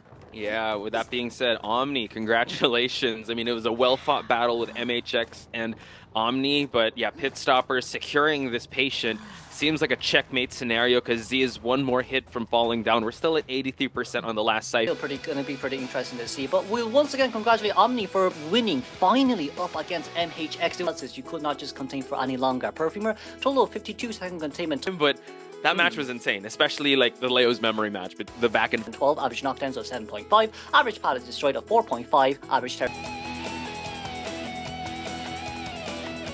And I'm trying to think about how this would go, Ivy versus Ivy, so you can kind of pick and choose who you'd like to go for, and Bomber would also be good as well. Yeah, we've seen a lot of teams kind of skip out on borrowed time in a lot of these matches. Now, I will say this for people watching: this does not mean you should play no borrowed time in rank. This is a tournament-specific build. This is a very PSA. This is a tournament-specific PSA build from Eli. Okay, go yeah, for it. this is a very tournament-specific build to make sure you try to get ties, try to get at least one survivor out the exit gate. This is not something when you're in rank, you want to win games with survivors. You want to rank up. You don't want to be tying and loot and getting 3 killed by the hunter. Okay, so this is not. You should always have borrowed time in rank. Borrowed time is good for wins. These players are not trying to win. They're trying to get ties or at least secure a 1 escape with these sort of builds. So that's just something to keep in mind. We're going to see the bot get down for the second time here, and I don't know if he'll actually chase the mechanic now. Now that the bot's been down, he may just change targets completely. Because now the mechanic is kind of useless. She already is going to decode slow if somebody else is injured, and she doesn't have bot to deal with anyway, so you might as well change to a new target. Looks like it's going to be the Enchantress here. Yeah, so now, like you pointed out, just he cancels the bow. Whoa! Oh my gosh! Yeah, he did, and now he's actually able to get that hit. Only has 1 stack left, 62% on Revelation, and he's almost at full presence. So Killer B really hunkering down to take out this Enchantress before she can become a big threat to him. I mean, just having the ethereal form just constantly like cut off areas, and DR Mark not wanting to kite in front of ciphers, he's got to have to take a hard right to the graveyard. Yeah, I mean, he's just going to blink here. Unless he can fly with the blink. No, not able to do so. There's the blink and the down secured. But Embalmer was able to get face of the Enchantress here, which means that she's going to be able to get coffined at some point. I wonder if they're going to go ahead and use it now. I guess it depends on the forward's decoding progress and where the forward's at. We know he did spawn in reception. Embalmer is just going to continue to decode here. Not going to worry too much about the tombstone. It's going to fall down anyway. Looks like forward is going to come in with the first rescue. They'll save coffin for second time on share. Yeah, so forward, hopefully the Tide Turner will come into play here. Chingyu will get a possessed, moving him away, gets the stun to start things out. So this actually at least brings the Tide Turner in effect and has a full stack of a stun here. Has to make sure this one counts, but he's actually just going to go in the ethereal form to try and get the scare, just to cancel it out. She needs to flywheel. Oh, she doesn't even need it, it looks like. I was going to say she needs to flywheel because the forward... or sorry, the hunter already has full presence, so yeah, she's gonna get knocked down here.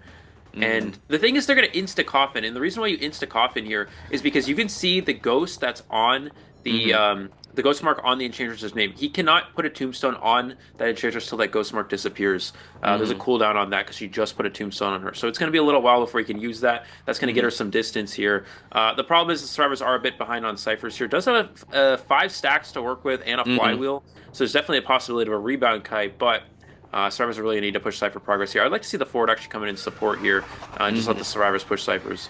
True. Okay, so now 3 ciphers remaining. Still not much of a threat here, but like you said, Enchantress has all the makings to make this game last really long, but she does get stunned. Oh my god, the 100%. This is going to be really bad. I don't think the forward's in the area to get that stun, so she's actually going to be sent back to the manor with a full stack. Yeah, that's a massive missed opportunity for AMEY here, and you can kind of see why Enchantress is never really considered a strong character against a lot of the good hunters in the game. Is that she's just countered by all of them. Opera Singer, she's countered by if you stun an Opera Singer, she doesn't have a cooldown on her dash. She still gets to continue dashing. Ivy's just going to stun you before you can even stun her. And Hullabaloo is just going to turn off your ability with the red zone. The only hunter that it could actually be kind of effective against is Goatman. Which even then it's not as easy as it looks just because of how good Goatman is in general. Yeah, so maybe we got to give it up to the hunter here, killer boss here. Maybe he realized, all right, maybe this will be a worse matchup for the Enchantress, because right now it seems like he's working on his next target, but Cypher progress is looking kind of good. The next kite needs to last a while though, but Killer Boss still has not found a survivor optimal for him to chase. It seems like it's Chingyu that will be taking this next kite, and it is the mechanic with no items on him. So seems like they're pushing the second. The second cipher. 2 more ciphers remaining. So 1 at 77 and 1 at 38. It's actually more optimal for the survivors if the mechanic gets chased, because if someone else gets hit, mechanic's decoding's gonna get slowed down anyway. So true. They'd actually prefer mech gets chased here. Looks like she's gonna vault into the hunter here, making sure she's not looking at the Ivy. Is going to most likely take a hit. He may try going for a scare, wasn't able to get it. Again, mechanic doing a good job of just not looking at the hunter here. Going to get this speed boost to transition away. And now at this point, the forward and the embalmer need to do 2 different ciphers. You see forward's doing graveyard. You see embalmer's going to start a different cipher. They're going to split it up. So no matter what the hunter does, who they go to, they're going to have another Cypher machine available. Yeah, split pushing ciphers is definitely the way to go, even though Killerboss does have he could actually have a lot of map presence, but the pressure is actually really being applied now to Killerboss. Like this mid game, they were really able to spread the attention. I mean, that was insane. I thought he actually went through the pallet. His toenail. That's insane. We're gonna see him teleport onto the forward here. Only 58%. That's not an optimal percentage. As the ghost scare is not gonna 98. That's not gonna send him all the way here. Let's see what the forward's gonna do. Trying to just get out of range of this Ivy. He's gonna flywheel. Oh, he's gonna go into the tombstone, flywheel through the tombstone to reset the reset the scare percentage. That is an excellent usage of the flywheel there. Will he cancel the vault? Not able to cancel the vault. We're gonna see the blink to secure the down. Okay, it's looking pretty good for Killerboss. He can share here. He can bring the ghost to the injured embalmer. And maybe he could work something into his favor. Keep in mind, these survivors don't have borrowed time. Yeah. And this might come back to hurt them a little bit here. Yeah, good mid game, I have to say. But, you know, one had to fall. It was the mechanics. So now they're still trying to get a foothold into this match. One is going for the rescue. The other is trying to push a Cypher. It's at 66% already. Gets the scare and gets the hit just to stop the Cypher from moving. But this allows the mechanic to get rescued. He could just switch on over to actually chair the embalmer. Mechanic does have an elbow pad to work with, so that can provide them. But right now, Eli, it's like the survivor is just on defense mode. No one's really attacking ciphers, but one is actually moving. It's at 50% now. I think they just need to push it. Let the Ivy teleport to you. Forward can get a free save without getting injured. Mechanic just needs to push this cipher. If she dies, she dies. But no, she's actually gonna leave and go to a different cipher. I'd really like to see him just push the cipher machine. Let Forward get a free rescue. Forward and Embalmer could potentially heal up, or Embalmer could then push top broken. And I don't know if Killerboss would have enough time to get back there. It would definitely be close, but it looks like Mechanic's going to choose Graveyard instead here. They're going to get a free rescue, though. That's actually really important because it means Forward can now take a hit, keeping the Embalmer from dying here. Embalmer also has a coffin as well, so even if even if he downs the Embalmer again here, he'll still have the coffin. Looks like he's going for Forward, though. Maybe going for Mech. He doesn't really want to down the coffin survivor. He wants to find somebody else who isn't going to have a self-rescue option.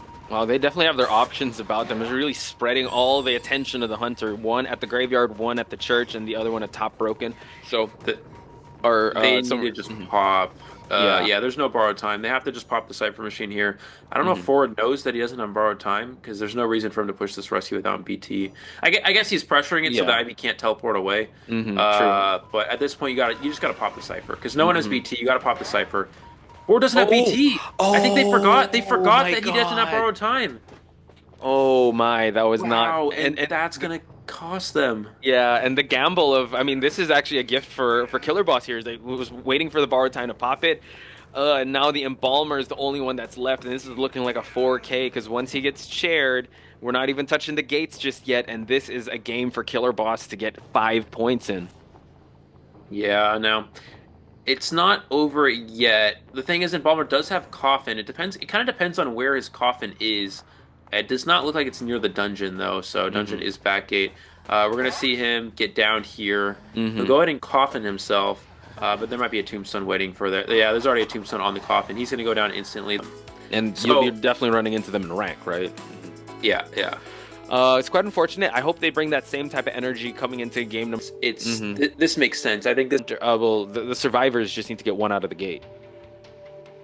Can't wait to see how this one's going to shake out, folks. Once again, this is the second half. Can Neila keep up with the pace that Killerboss put up with this Hullabaloo? We'll find out. Once again, this is Potch Spice and Eli, your commentators for this matchup. Seems like Wolf might take this first kite, but it's all good because he did bring a kiting build here. Yep. Only was able to get one bomb there from two clones, so that's not really a great start. You'd ideally want to get two there, but... let's see if he's able to turn this around. Still has two more to work with. Now let's see if he can get his first hit. There's one clone for the second hit. Can he get the last one onto the Magician? Gets it as the Magician uses the illusion. That is a very good start here for Alien. Let's see if he's able to capitalize on this. We'll have Insolence online within a few seconds, so he'll have his jumps momentarily. He's got another Peeper most likely to drop in this area. And Magician already with the one illusion down here. He's going to have to use another one up in this area. Taking a double hit. There's the illusion again. Can he flywheel it? Oh my god. Flywheel the white zone. He's not able to flywheel. He gets the perfect placement with the clone there, and that's a very fast down. to start this game.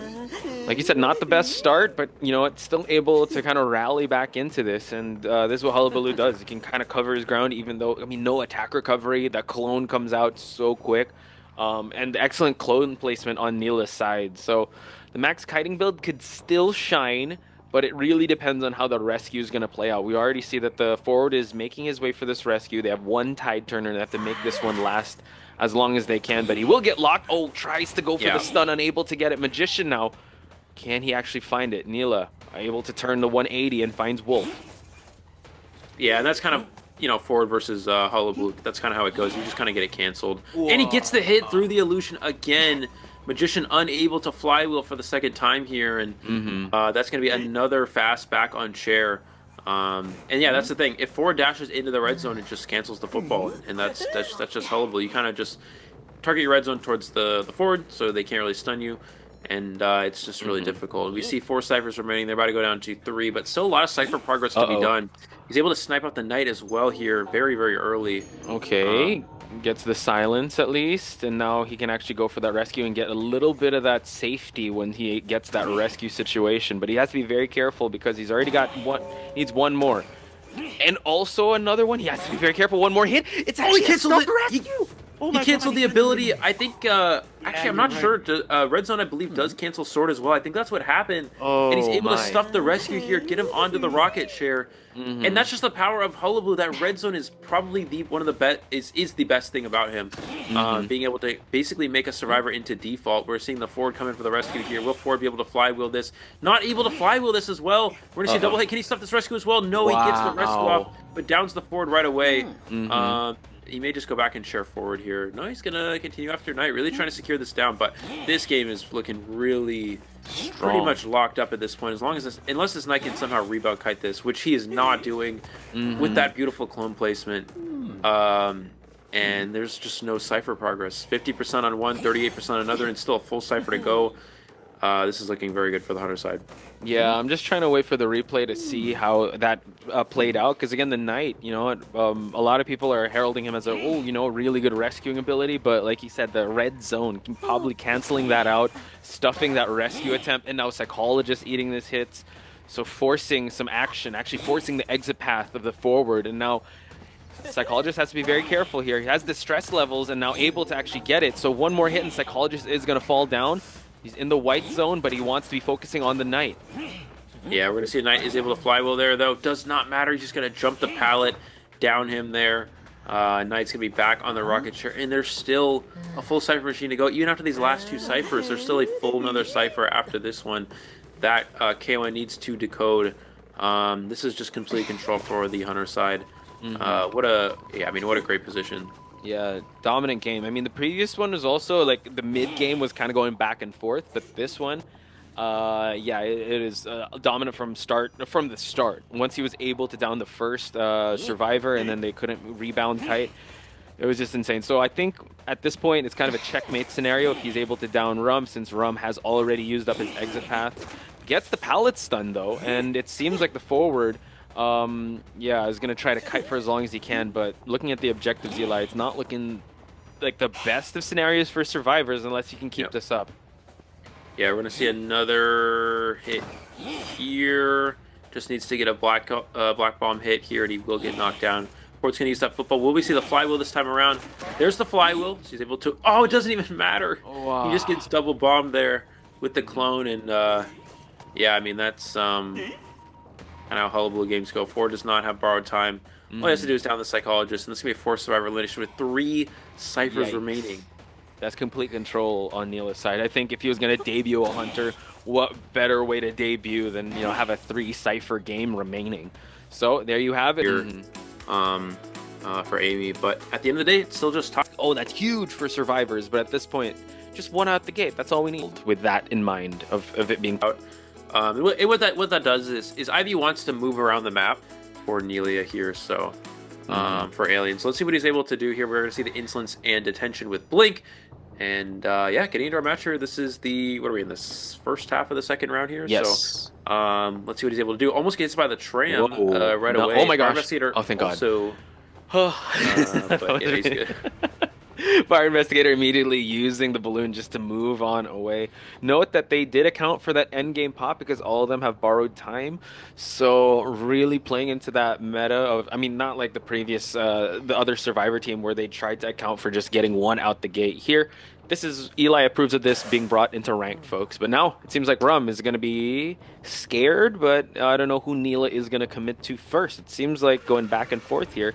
And now he's already got the possession already at the center. He's going to move on over to move his ethereal form over here at the graveyard to chase after Wolf. Yeah, it looks like he's going to go on to the Acrobat here. And just try to mind game. Does get the he does get the scare there and the teleport onto the Acrobat. Already 67% built up. If you can blink for the first hit, he can then ghost scare for the second one. There's the red bomb. There's the vault. We should expect to see a blink right here. There's the blink. I'm not able to get the flywheel off, and now the ghost is still attached to the Acrobat, which means he can use the ghost scare once he's a little bit closer here. And Acrobat can't do much to it. He wants to use it now before he gets the bomb off. He does get it before he gets the speed boost from the ball, and there's the down. And for an Ivy, that is a very quick down. Yeah. Again, a very strong start here for the AMEY Hunter. Not looking too good in terms of objectives as well. It's all spread out. They've touched like 5 ciphers and not even close to being popped. So forcing a rescue to happen. Seems like the Knight is already on the case here, just making sure that the Tinnitus is being fed. They're still holding on to that Wildling Tide Turner just in case. So already uses the sword here just to cancel it out. Gonna go for the hit. Oh, wow, gets the rescue. And now this allows Wolf to transition away. So trying to go to that corner house. They're gonna use the ethereal form to try and set up a trap for this Acrobat. Yep. You know, I feel like the airbag should pop if the trim runs over it. You know what I mean? That's fair. That's fair. Woo! Oh, we're gonna see the flywheel here from the Knight. Oh, he throws the pound on the wrong side though, unfortunately, and it's gonna get hit there.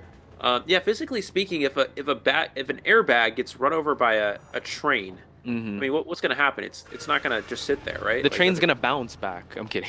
That'd be crazy. But speaking of jump, we're actually going to see the Acrobat do an amazing jump away from corner house towards the 11 area. So doing an amazing job thus far. Damage is being spread out, so is the Cypher progress, but they still haven't popped anything yet. So Neila still taking his time.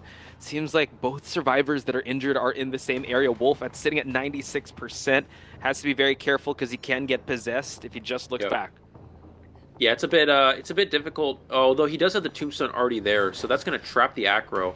And Acro's not going to be able to get away from this, so he's going to die to this charge attack. That tombstone being there was actually crucial. If that tombstone wasn't there, Acrobat actually kites for a while, even at 96%. He had a mark on him. He already got tombstone, so it's on cooldown. He couldn't get tombstone for a little bit.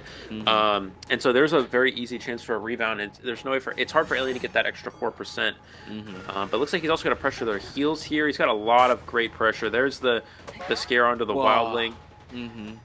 Now, he does not have a tombstone waiting on Chair. He's going to have to bring the ghost back. So, yeah. Bring it back in time. He's going to ghost the survivor on Chair, then he's going to teleport back. Can he get back into... Oh, he misclicks. I think he meant to click teleport, but no, he does make it back before Wildling's able to get the save off here. And that's a prevented rescue, which... And blinks back. I don't really know how the survivors can work out of this. This is a great position for the Hunter. Yeah, even with all things being said, like with how crazy that scramble was, just saving their I would say resources to not push for that rescue, I think was KoN realizing like, oh, let's try to salvage the situation because 3 ciphers still remaining. It's not looking too good. Basement is already here as well, so yeah, Neila is looking like he's in a strong position to get another 5-point game. With 3 ciphers remaining, cypher progress is just not there, unfortunately, for KoN. We're going to see the ghost onto the fire investigator here. He's going to force him out of 2-story, which slows down the decoding even more. Excellent usage of the tombstone there from this Hunter.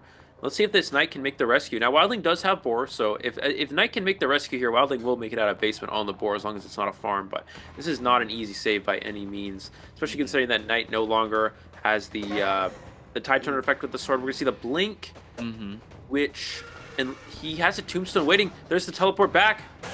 Can he prevent the save? No, he gets the save off in time, but it's just a farm here. And Wildling actually, I believe he clicked the boar there, which means it's going to start a cooldown as well, unless I'm mistaken. But No, he definitely clicked a board there. The cooldown should have been up. We're going to see the teleport on the Knight. Knight's going to get down here.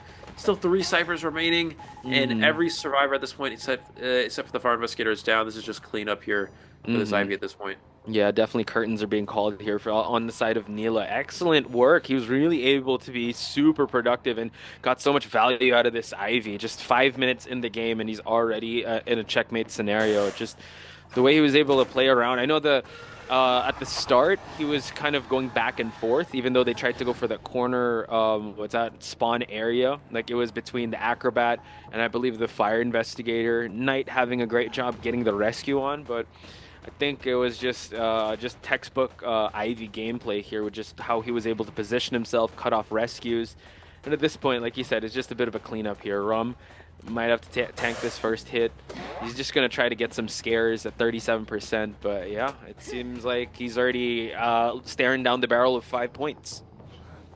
Yeah, this is great for Neila. And yeah, we haven't even gotten to his specialty character yet. So he's used 2 of his characters that he doesn't even we haven't really seen him play too much of, and he's getting 2 4 kills with them. So that's exceptional for this player. KoN really doing what they can in this spot, but it's really tough. This puts a lot of pressure on Killerboss to try to turn things around here. We're going to see the Ghost. We're going to see the Teleport. There's the full presence. Fire Investigator will get knocked down here. Now, Knight does still have self-heal, but again, it does not really matter. There's just unfortunately no Cypher progress for KoN. Yeah, it just seemed like with the first share right onto the Acrobat, the ciphers weren't even. I mean, they were really spread out, and the rotations unfortunately didn't work out in their favor because they touched around 5 ciphers. So it seems like he's just waiting for the Knight to actually use up the exit path. Actually, both of them to use up the exit paths, but he's gonna get the pickup already onto Rum.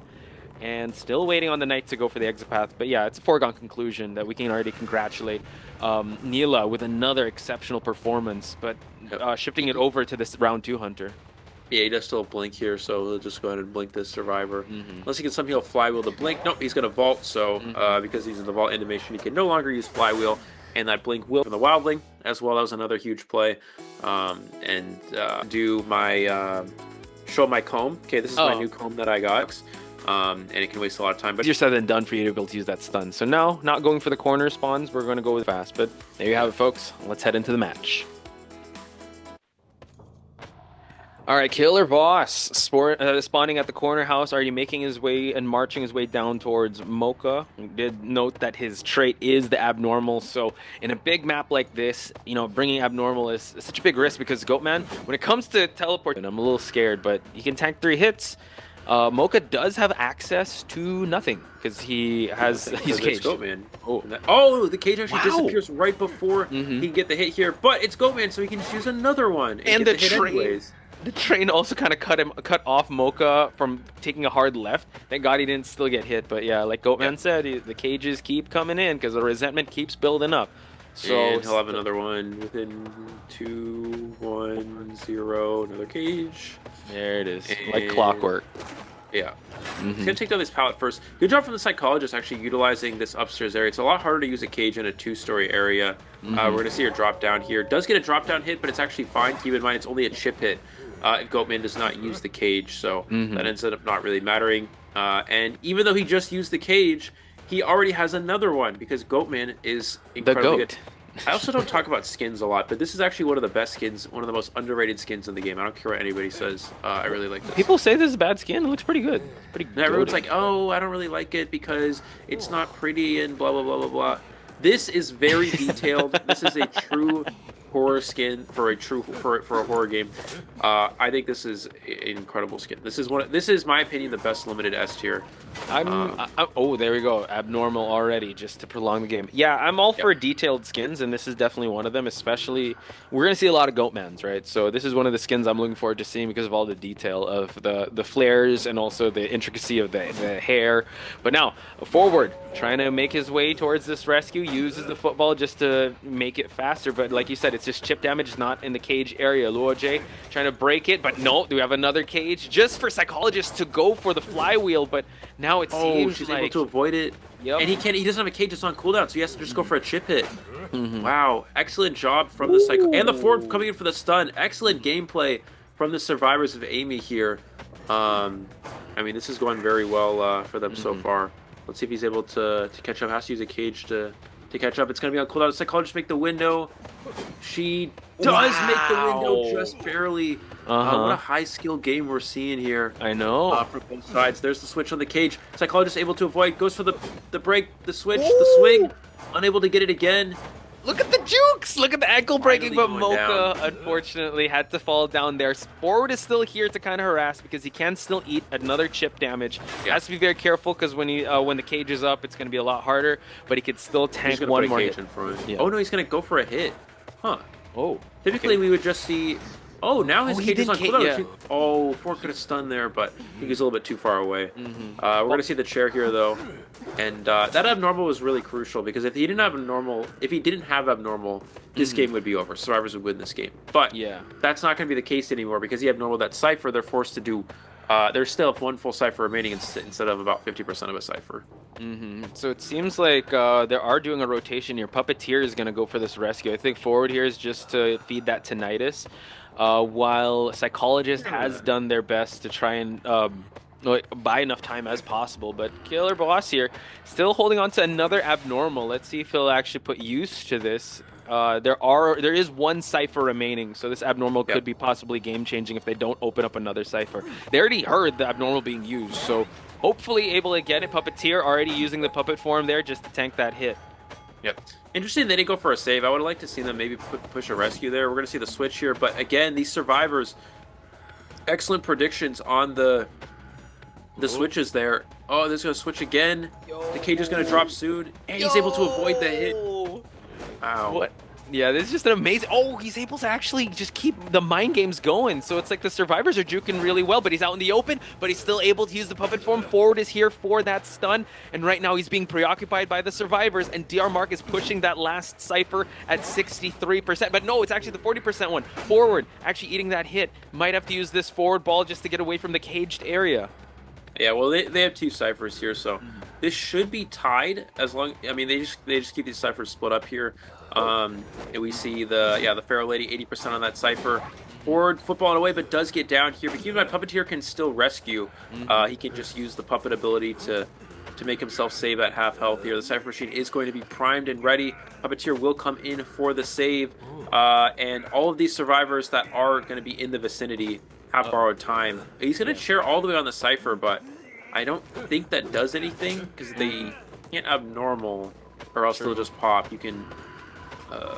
Hang on. Oh, Pharaoh Lady's just going to go for that pop. Yeah, and then goes for the rescue as well. So it's a 3-person endgame. And unfortunately, Pharaoh Lady gets caught off guard here and now is going to get the down. So they really have to make haste here, Eli, for them to at least get 2 survivors out of the gate. Chingy is actually here at the gate. He's able to actually cut him off and not much to work with. No, he's able to actually tank that hit. Nice work there by Chingwei. Really making use of his skills, and now it's a double down situation. Pharaoh Lady is using up the exit path and forward, trying to make his way out.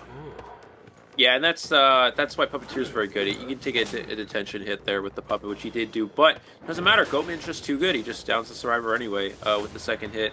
We're going to see the teleport to the gate here. This is the location of the forward. Pharaoh Lady has self healed. He needs to try to down forward before Pharaoh Lady can make the save. He uses the cage to block the forward from moving. That is a very good utilization of the ability. Can he get back before the rescue gets pulled off here? And no, they do get the save off in time here. Pharaoh Lady able to avoid. They're both trapped, and Pharaoh Lady needs to break the cage. Oh, she wasn't able to break it. Gonna see the down here.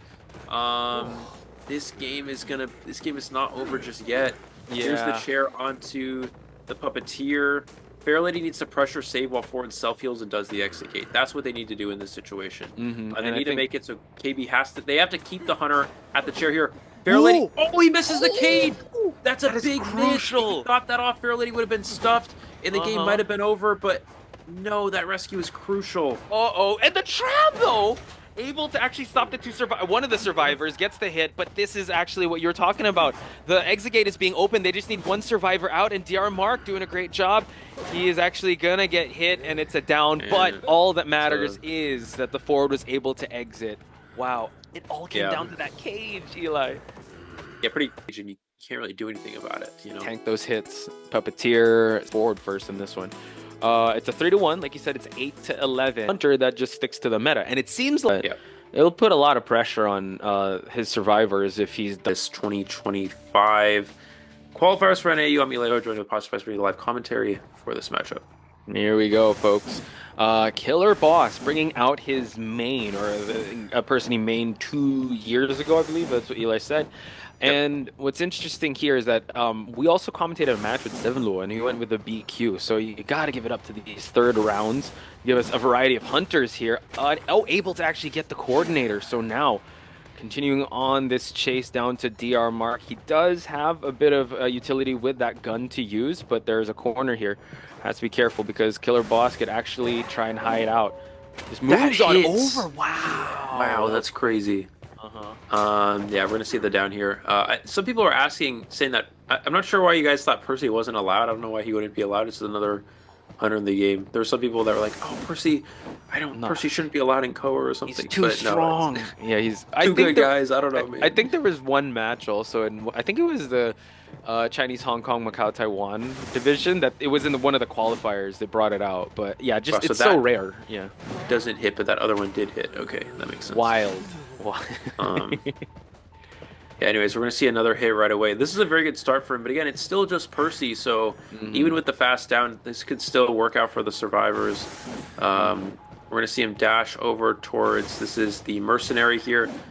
Mercenary able to avoid that first hit. Going to need to... Okay, no, doesn't have to use an elbow pad here. Still going back. I mean, this is what happens with Percy, is Cord's just going to sit on the ground for a bit. Survivors are just going to get to decode for free here. And even with the fast down, they can still just do all these ciphers. So looks like he's going to go to the acro. We're going to see him warp back to the coordinator here, I would imagine, or to the coordinator here. Now, coordinator needs to be very careful. She needs to shoot after he swings, because if he swings while he has energy, it'll cancel the flare gun, or she can shoot after he jumps like that. Okay, breaks the pallet, vaults, gets a bit of a boost, but that swing does not register. Now she needs to shoot right now, Wow. I actually thought that charge-up attack was going to hit her, but no. DR Mark able to actually time that flare gun very well. Continuing on here, but didn't go upstairs. Oh, coordinator needed to go upstairs there. That would have been a lot harder for the Percy to kill. Now she's staying in this downstairs area. This is very easy for him to secure a down here. Unless he doesn't see where she goes. Overextends here as access, but no, makes another loop around this area. I don't know if the window is going to last too long here. And the pallet, one was already broken. This one's going to get hit. Coordinator still able to actually juke. But yeah, this looks like an inevitable down already. So someone's going to have to pick up Coordinator because she already used up her exit path. And yeah, Coordinator... Well, we do have Tide Turner on Mercenary, so Mercenary can go for the pickup. Unless they can do the heal off, they do get the heal off. And keep in mind, because it's a survivor bleeding out, Coordinator's going to sit on the ground for a while. Lucky I had a perfume, but didn't use it, actually. And just took a hit at a perfume and a flywheel, but was not able to get it. And will Mercenary be able to get in for the heal? I think he will. Again, he has some time here because bleeding out is a lot slower than share time. Yeah, but it's gonna be close, and he might have to use majority of his elbow pads. Oh, it seems like they're not gonna heal. Oh wait, hang on. I think he just touched it for a little bit. He's feeding the tinnitus. He's got to go for it. Eli, here it is. Okay, gets the hit. Yeah, he's gonna get it off. Heal, and now the Tide Turner to just carry the Coordinator at least. But I mean, he doesn't have to really watch because like she's just gonna bleed out. Yeah, you can just leave the Coordinator to run away there, and we're down to 2 ciphers remaining. Looks like he's going to change on to the Acrobat. It's very crucial. Whoa. Oh, he's just going to secure the down here. Yeah, the dash just goes through the firebomb. And And yeah, I guess this is looking pretty good for him. They're still down to their last cipher, but Warp is now available. The last cipher is at 44%. The problem is everybody's injured. I think Lucky Guy taking that hit without using the perfume was really game changing. It was, and considering the Lucky Guy might have to be the one to take that endgame kite because he does not have borrowed time. Kind of crucial. Now it's the Mercenary that has to be very careful here. Eats that hit, but he's going to stay alive for just a little bit. He used the elbow pad as well, so that was quite unfortunate. So he will fall down. Acrobat might have to use the self-heal, but it seems like he will be picked up here by the Lucky Guy, and they have to split up. They can't heal themselves.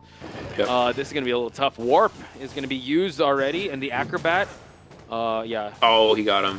Oh no, he goes back through the warp. Oh, no, no. he didn't move out of range of the warp before using the charge, so he got sucked back to. If you're standing in the warp while you use an ability, as soon as your ability ends, you'll get pulled back through, and he got pulled back through there, and because he didn't step out of range of it completely, an Acrobat gets a second life here.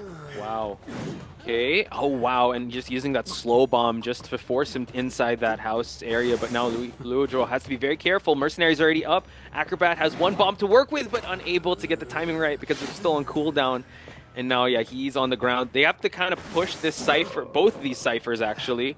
The borrowed time could actually help him up, but it seems like Mocha's getting chased off his Cypher. He does make the vault, okay, so he's going to stay alive a little bit longer here. Still not enough energy to use the crash ability. So there's the dash, able to avoid it, has a flywheel, there's the perfume, able to avoid the hit. Does he go back? And he does not go back to the perfume. Good discipline from the lucky guy. Ooh. Again, he's not able to jump it. He's going to break the pallet here. Lucky guy doing very good considering he's at half health. Can he flywheel this? Woo! Beautiful flywheel, and he stays alive even longer. This lucky guy is playing this perfectly here. They're going to have still 3 survivors up at this point. They need someone to get to that last Cypher machine, though. Lucky guy opening up a chest here just to see if he can heal up. Yeah, but yeah, the Acrobat has to be very careful. He's on his last legs here. Already used up the exit path, as well as the Mercenary. Mercenary, that was so close. Has to time this elbow pad very well. Yeah, just use it early on. Seems like the lucky guy has a syringe, so this helps out because he can still get value out of the perfume. Huh, he actually leaves the Cypher. I feel like he might have been able to pop it, but he's going to go ahead and leave it, it looks like. Mercenary's going to try to pop it. Mercenary can actually just pop it with a hit here, I think. Or can he? 99. He is able to pop it just in time here. Needs to dodge this dash. Not able to dodge the dash, but I mean, the servers will just split the exit gates here to secure at least one out the gate. Does Mercenary still have self-heal? He does not. He does not. No exit path. Yeah. So now that was a detention hit as well. But one exit gate is opening. They just need one person out. Actually, they could just kind of play in this safe area, but it seems like Lucky Guy is going to have to eat this hit. Tried to go for the juke, but unfortunately... Wait, does he get the gate open? That's the thing. Lucky Guy can still self-heal, though. Lucky Guy can still... He hasn't been down yet. Right. So he can still get the self-heal off. Acrobat, as long as Acrobat's not dead on ground, he can oh my god! Is he dead on ground? He is dead on ground! He is dead on ground, but Lucky Guy's on dungeon! Lucky Guy can just crawl out the dungeon, and that's exactly Percy in a dungeon. Shouts to Mocha, able to actually have an mid-up. They win. KoN need at least 3 survivors out the gate for the prize. Even his specialty picks are the pickaxe. It's a mind game to try to bait him to throw it and to pull it back.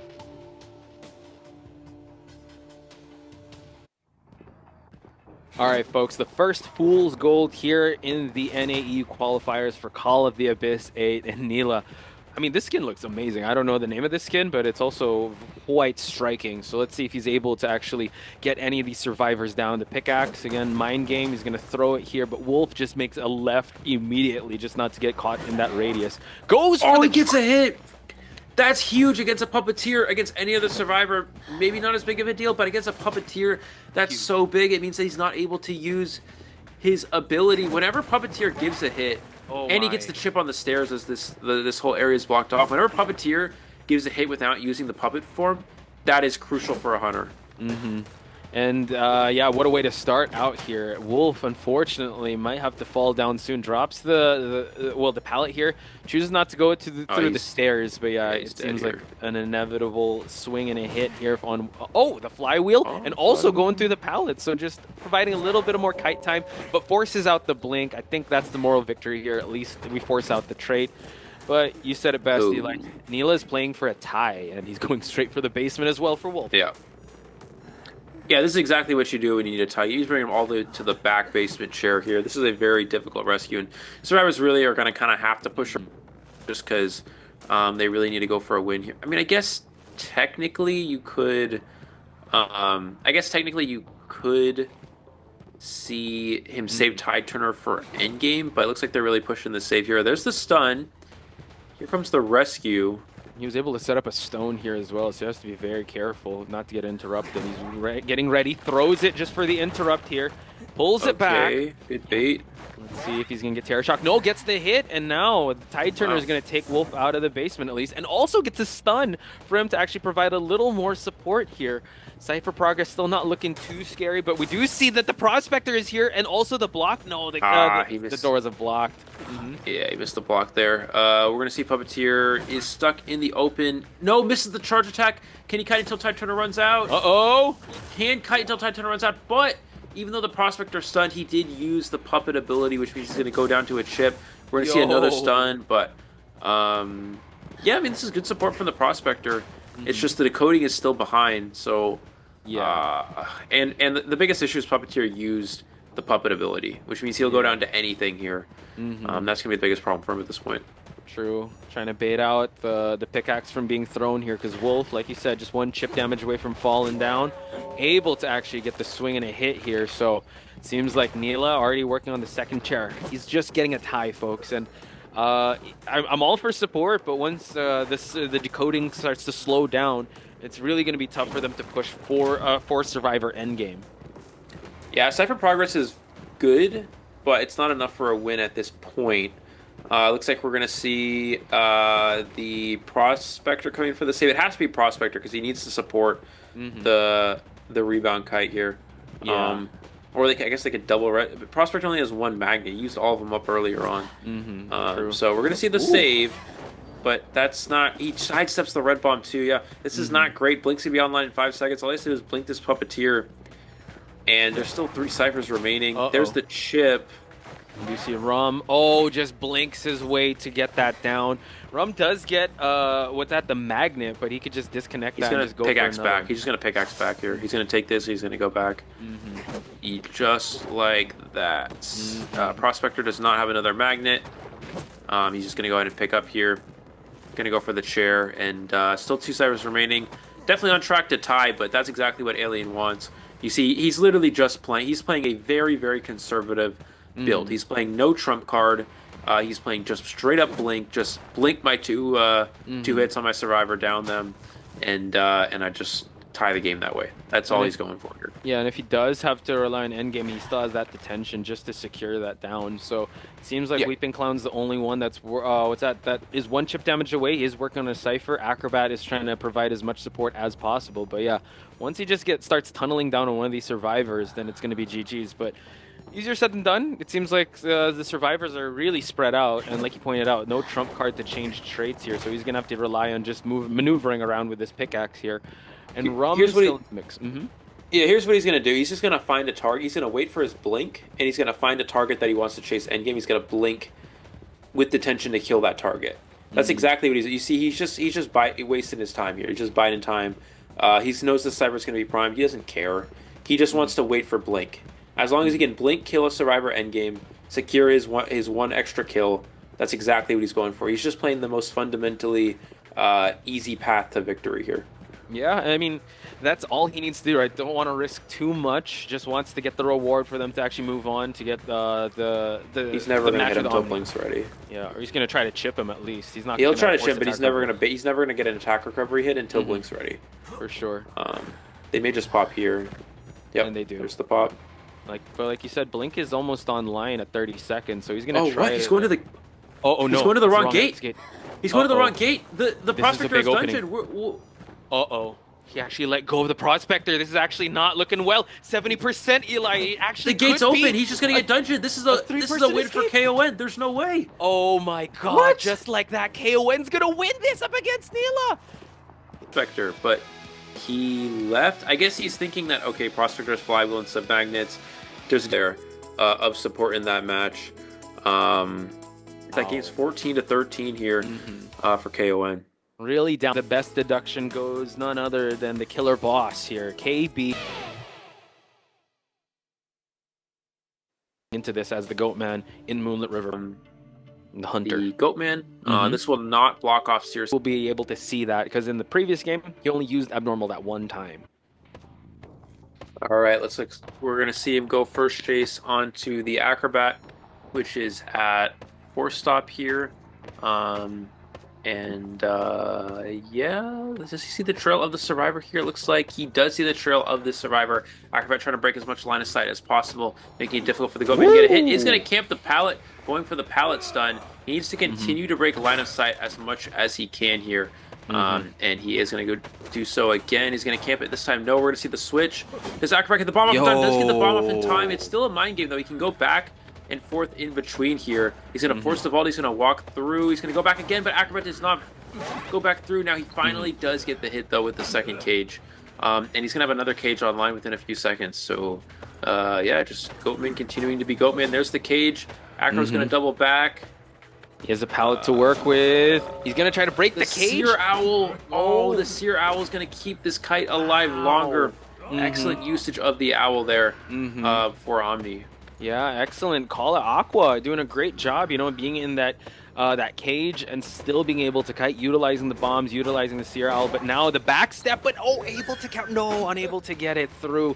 Nice usage of the bomb, but a little too late there. But Aqua doing a pretty good job, I would have to say. I mean, all things considered, Goatman getting so much out of the first kite, but this is going to be a little tough because we have a basement chair here, Eli, and the Tide Turner is sitting with Aqua, so they have to use this.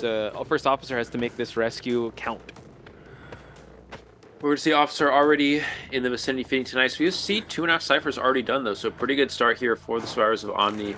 How can they capitalize on this position? We also see they have Normal not really being utilized as he doesn't die near any cipher machines.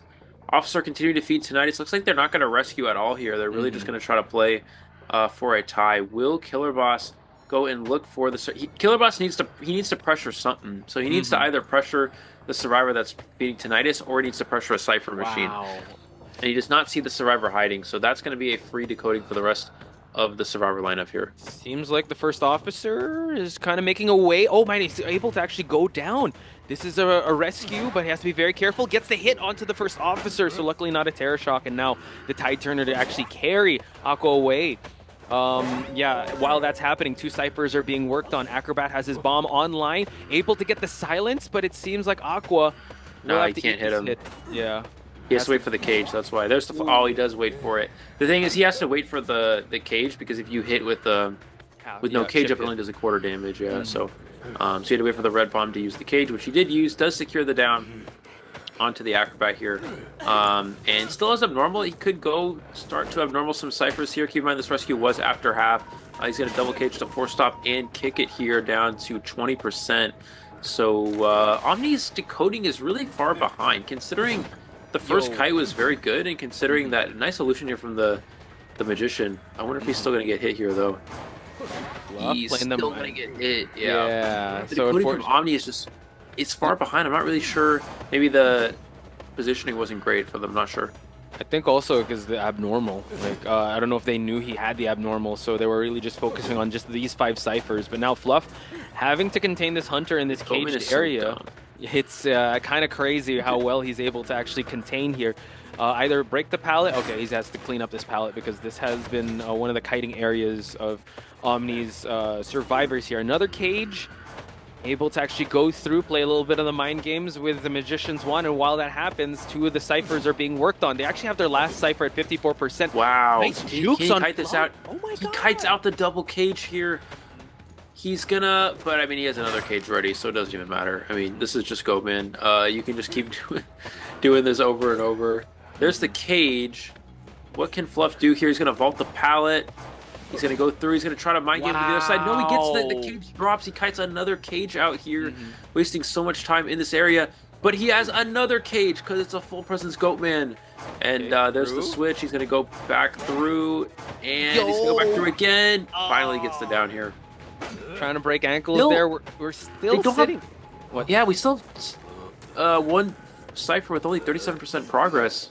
But the other side, yeah, that's true, because that was the one cipher here. So they're really focusing on these 5 ciphers. C are doing a lot of the decoding here. Seems like the first officer is already there feeding that tinnitus and Killerboss. I mean, they might have to go for a full-blood rescue unless he switches and pressures another cipher. They got to open up another one. They can't try to hunker down on this one. So as I say that, the Seer's opening up the final cipher, and Killerboss probably seeing that one shake. like we're gonna see Juan is pressuring the save. He's gonna go, but he's gonna go after half, which does not give enough time for the Cypher to be ready. So but Killerboss actually just leaves. Ooh. He's gonna triple cage here, gonna get the hit onto the Seer, and he gets another cage back right away because it's Goatman. Yeah, but so now, yeah, they're double decoding this, but the warp switch already to try and pressure the Cypher. Juan can actually still continue on the chase here since he has 2 pocket watches, but no, he's going after Fluff. So now they're split pushing the bridge Cypher and the 4th stop Cypher. 2 cages here. Yeah, Fluff is gonna have to be very careful roaming around. He doesn't have any utility here. Try to go for that hit, but Fluff is breaking ankles here, chat. Oh, and also the body block from Juan. Amazing stuff so far. Gonna drop down, gonna play with the drop down. Note also, the Seer is the only one without borrowed time, so this is gonna give a lot of utility for the Magician and the first officer. It's about to be 70% on the Cypher, able to actually get it, and I don't know if they're gonna force here. No, it's actually Juan, so Fluff might have to move on and probably switch on over. Are they gonna just push this Cypher? Because first officer does have borrowed time.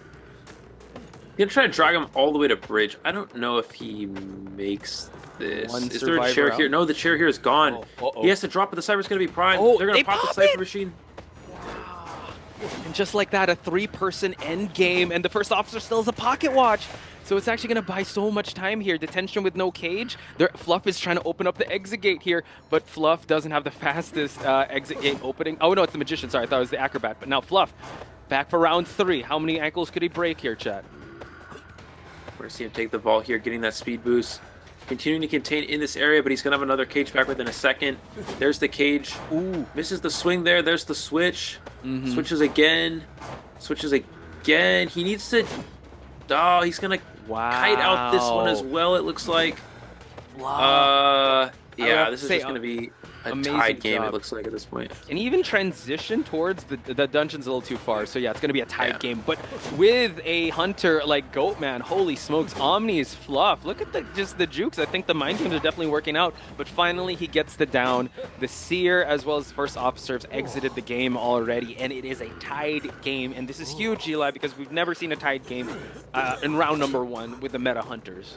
Yeah, getting a tie been a little bit better because I've normally only had using it once. Large map of normal is not or giving some support here and there that they just spawn. I mean, this is what I usually see with very risky, but it is an interesting build. I'm interested to see how this will work here with Peeper, Detention, and Trump card. And here we go, ladies and gentlemen. This is the.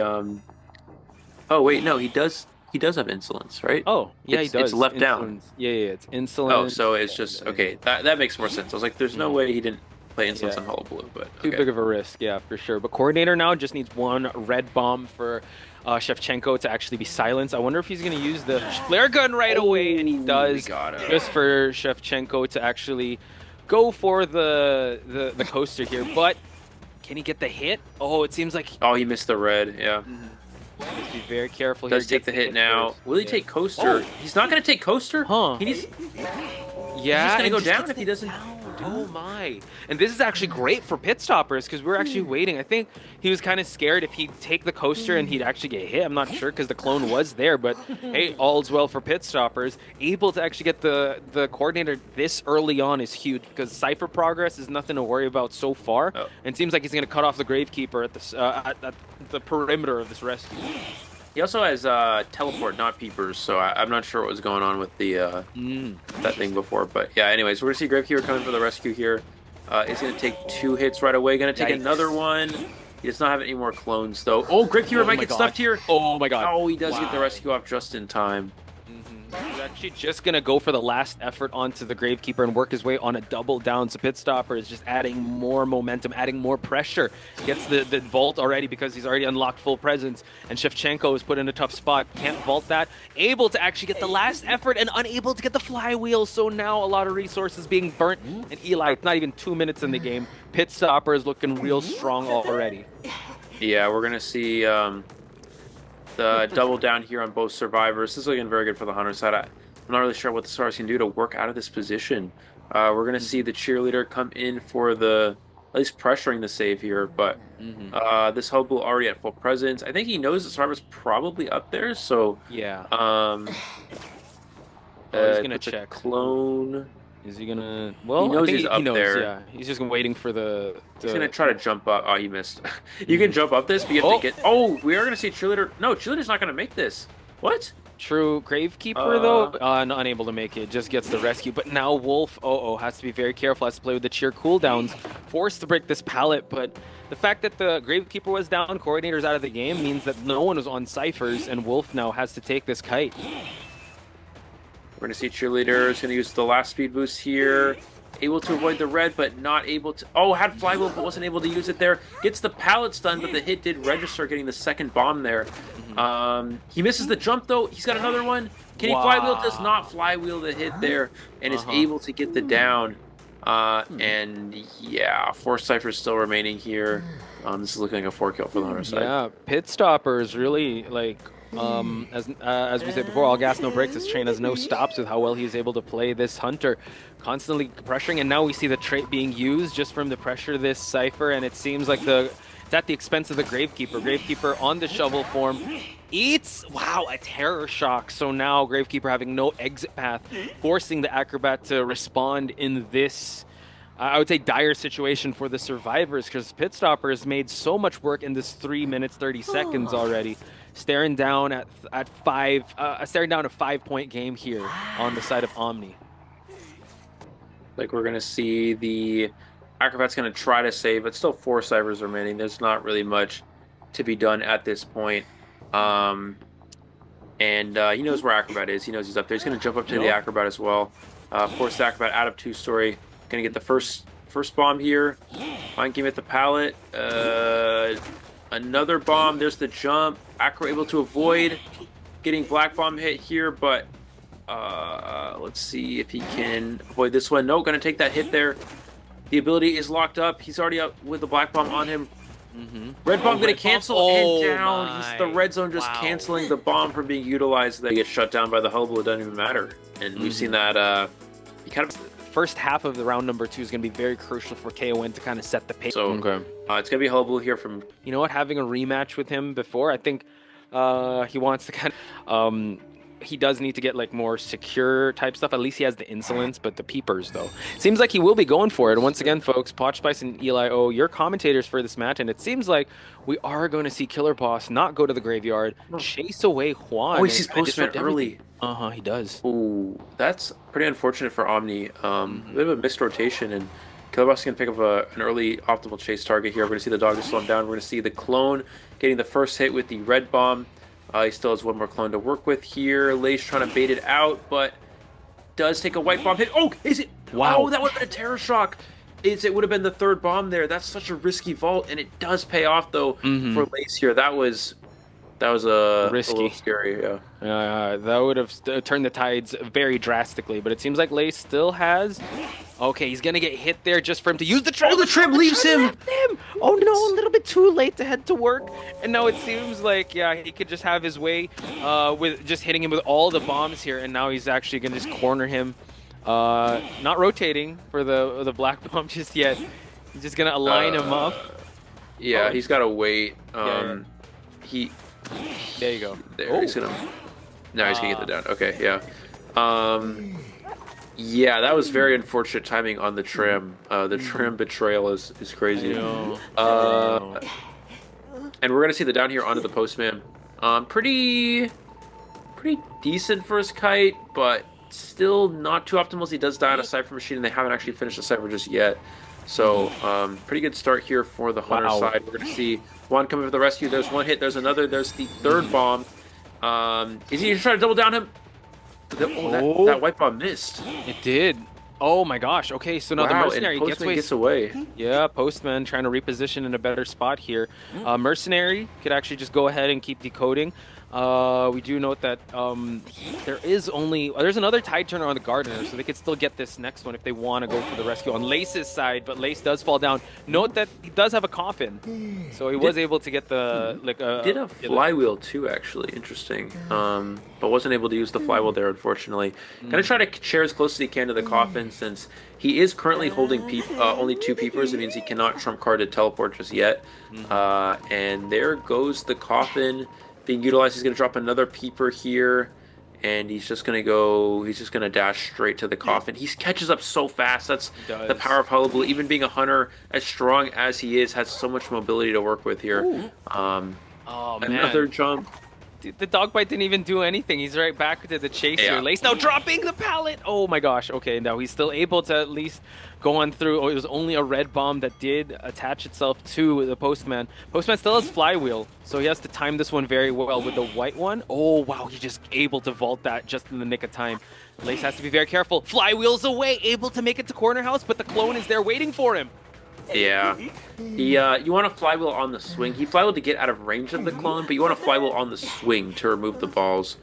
And that's going to be the last time on share because the coffin was utilized. And now KB does have trump card. Will he teleport away here, or will he walk to a cipher? You can actually jump through this alleyway. No, he's not going to go. He's going to teleport straight up here onto this survivor. Going to get the first bomb. There's the second.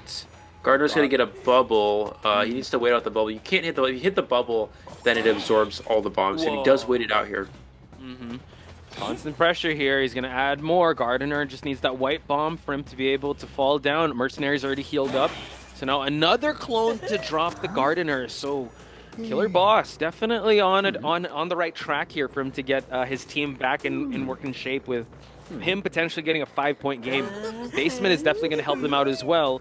2 ciphers are about to pop, so let's see how this one goes, because the Gardner is the only one with the tide turner left.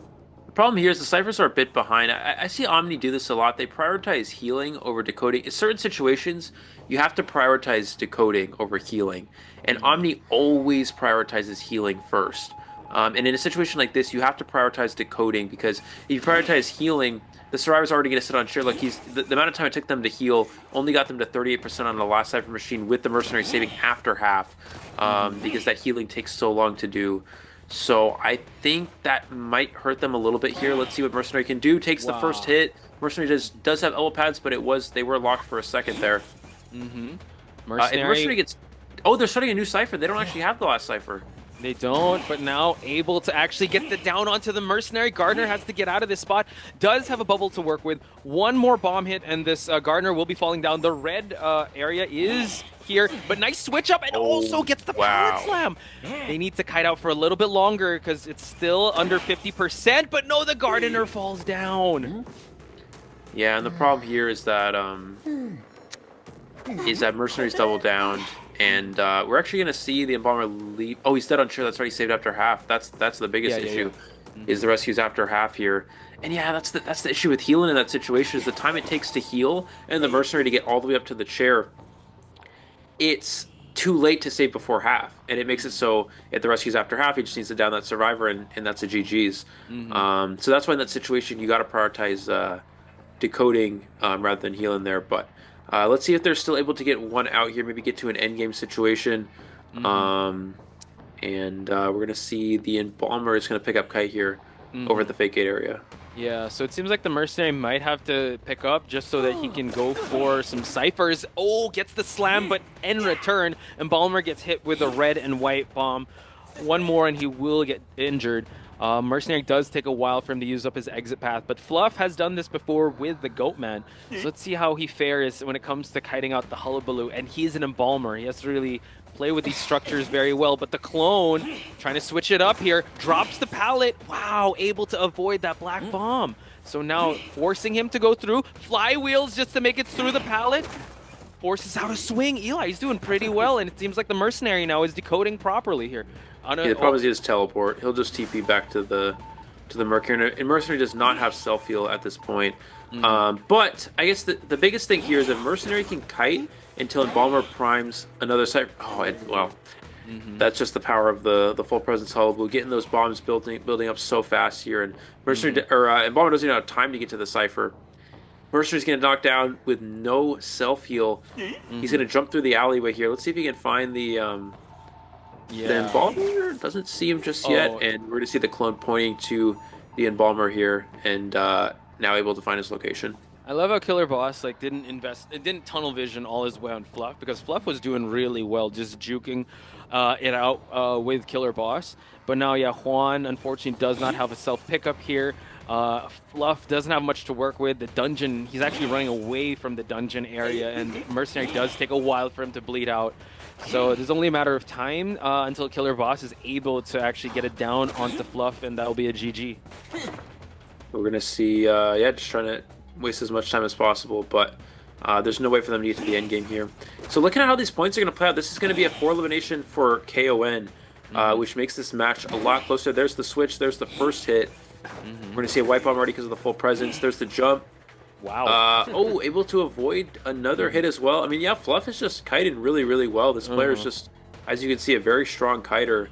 Unfortunately, they were not the one to kite early on, and at this point, kiting at this point in the game, it just doesn't matter anymore since the game's already secured. Yo, he's doing a masterclass right now with how well he's being able to kite.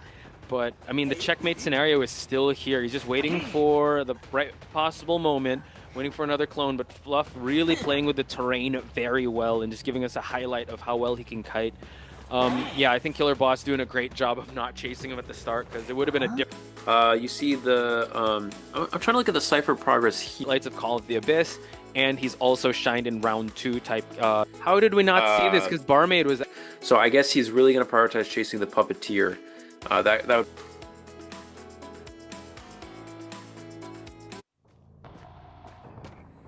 All right, folks, do not adjust your TV sets. In the era of the Hullabaloos and the Goatmans, we got a Dream Witch. Pitstoper's bringing back the Dream Witch, and now completely taking out that portal just to make sure that he will try to chase out the Priestess from center.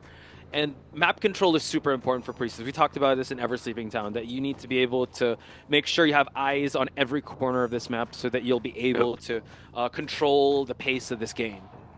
You know, it's interesting. We actually see fast pallet breaking speed on Dream Witch. I don't think I've ever seen that before. So this is very, very unique from this Omni Hunter here. And let's see where he's going to go first. Finally finding a target he wants to chase, that being the Seer. Seer does have Trim to work with, but I think it's going to leave here in a second. There's the Leech. Oh, but he runs straight into the Spawn Follower. He's going to have to use an Owl a little bit early here to transition to this pallet. Oh, but there's the portal. Does he make the portal before the Owl expires? Oh, he tries to break it, but was not able to break it. And Seer is able to live a little bit longer. But Seer runs in the open. Does he have Flywheel? Does have Flywheel. Still fighting for this basic hit. Finally able to get it here, looks like. And it's actually from the main follower here. His Leech follower is still on the pursuit here, so he has to be very careful how he plays this next one. Doesn't seem like there's any portals in this area, but the Patroller is here to just thwart the Seer, kind of force him to go through these vaults, able to actually get it. That's insane. The hitbox to that is crazy. So now Seer actually has to play around these bites while he tries to move the main body here. So Pitstoper's still working on his first target here. He's gonna get that hit, but Cypher progress looking kind of good on the Survivor side. Yeah, I think for there, I think this Seer maybe should have taken the Trim immediately, so that way we wasn't going to get trapped in by the followers. We're going to see he is chaired on the Priestess Cypher machine, so this does force Priestess to leave the Cypher, although Priestess can actually save here. She can portal through and make a rescue, so I wonder if we're going to see that, or we're just going to see the Officer come for the rescue. Looks like it's going to be Officer here. We could see Officer save in addition to a Priestess portal support. That could also be something. It looks like we're going to see the Patroller. Okay. The Officer. Has to be very careful. Double rescue here, just does the cleanup, and now the rescue, the last effort, the farm off hit, and also the Patroller just to get the hit onto the first Officer, really depleting the resources of these survivors. And now Pitstoppers just has to focus on just eliminating the Seer, just so to even out the numbers game here. We're going to see the Leech onto the Officer here. 3 Leeches on the board. Survivors are going to need to prioritize de-leeching here. We're gonna see, it looks like the are they delete? Okay, yeah, Puppeteer is removing the fallout from one of the survivors here. Oh, but the Puppeteer did not use the ability and takes a free hit here. And this game is falling quickly into the Hunter's favor, really able to snowball from this position. Puppeteer's gonna have to use the ability again. Doesn't use it again! And he goes down. My goodness, able to get a double down situation. And Puppeteer was actually just introduced into the mix. He was trying to de-leech the Priestess. And now we have 3 leeches on the board, 2 survivors on a rocket chair. They got to prioritize and manage this one well. Patroller to try and stop the Priestess right at the last second here. destroys the portal just to make sure he can try to go for Wolf, but the flywheel does get him away here, but eventually he does fall down. Now they have to go rescue the Puppeteer. Yeah, we're going to see Priestess even has a Patroller. She's going to take a free hit in this process because of the Patroller here. Now we're going to see Puppeteer on chair, Seer eliminated, 2 survivors injured with 4 Cypher Machines remaining. This game is pretty much wrapped up at this point, and the Dream Witch pick really working out for Pitstoppers at this point. It looks like they were able to get a rescue onto the Puppeteer, but with all these injuries on the board and just such limited Cypher progress, this is very easy control for the Dream Witch. We're using a blink here to secure the down on the officer as well. No wasted trait at all. The Patroller Bites really paid dividends for him, and now the Blink able to down the first officer, and now it's only a cleanup process for Pitstoppers because Cypher progress combined looks really good, but they're all spread out. And that's what happens. We talked about this at the start of the game. If Pitstoppers is able to control the map and really make sure that the survivors are spread out, it's really a game for the Dream Witch to win. And this just shows the experience that Pitstoppers have. Even though that we don't see that much Dream Witch, I mean, I think it's like second-hand nature for him to you know where to position the spawn followers and know when to the ebbs and flows of the Dream Witch. So excellent job. Goes for the puppet form, but actually baits it out just to clean up the global portal. Yeah, Puppeteer's going to be able to kite at this pal. He's going to be able to drop it, but it doesn't really matter here.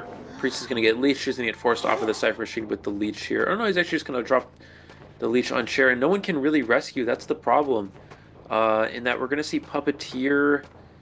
He can't save. He's already a quarter hit away here, and it's just he's going to get blinked. Oh, able to dodge the blink. Does get down, though. Not able to use the flywheel. Is going to get knocked down here. Priestess is just not even able to get the dungeon open. There's still 4 ciphers remaining. So true. The dungeon isn't even activated yet. Yeah, you're right. And now first officer is going to expire. Puppeteer forced to use the exit path, but if Rum does fall sooner rather than later, Puppeteer won't even have the chance to use the exit path. So Rum trying to de-leech in the process, but Pitstopper's already positioning the body for a sandwich situation. No more blink for him to be able to use, and Pitstopper is really zoning in on this Priestess. Oh man, Pitstoppers, an incredible performance on this Dream Witch. We had our doubts, but you know what? He turned doubters to believers with him bring out this this Dream Witch, and now back and forth they go. But he does do a little bit of cleanup here, and the Puppeteer forced to actually heal up and forced to use the exit path for him to be able to try and pressure some ciphers. They actually have five ciphers with progress here. The crazy thing is they actually have all the ciphers. It's just that they're all spread out. Oh, we see a missed blink here. And Puppeteer is going to get a speed boost, but he's going to get knocked down here to the follower. Not able to use flywheel. Going to go ahead and go to the Priestess, who already has a leech on her. And just down the Priestess at this point. Does have blink on the main body. Does he have blink on the... Oh no, he just used blink on the follower. So it's going to take a little bit of time to down. Oh, Priestess comes back through flywheels. Able to avoid the hit, but Puppeteer does not have self-heal, so he's just going to sit on the ground here. And the Priestess is going to be forced to stay in graveyard because of the vault there. There's the pallet drop, and he can just kind of wait for the leech, use them to trap in here. No, Priestess is doing a very good job of living here, but... you got to give it up to the survivors of this game, right? Like Fluff and also Rum. Just even though like it's a kind of a checkmate scenario, you still got to work for that 5-point game because they will take this to the very end and try to find any moment or any sliver of opportunity for them to be able to turn it around. But just like that, Priestess does fall. No more exit path on the Puppeteer side. And just like that, Pitstoppers match stats here, folks. They had some pretty good but now what Hunters does Killerboss play? We saw him play Percy last time. That's not really going to cut. So you have 2 good targets here. At least all these characters don't really have that transition capability on like the...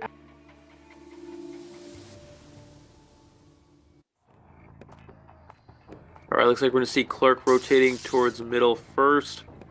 Does catch sight of the Gravekeeper. Will he commit to this? Chasing Gravekeeper is pretty good for a Clerk. It looks like he's going to... Nope, he's going to prioritize Prisoner, who's already rotated to the top part of 2-story. Does see him in the distance, and it looks like he will be this first. The problem is, as well, is Prisoner's actually rotating into Grave, so they're going to be a little bit behind on decoding. Does he... continue. Yep, gonna go after the just really committing to this prisoner. Looks like.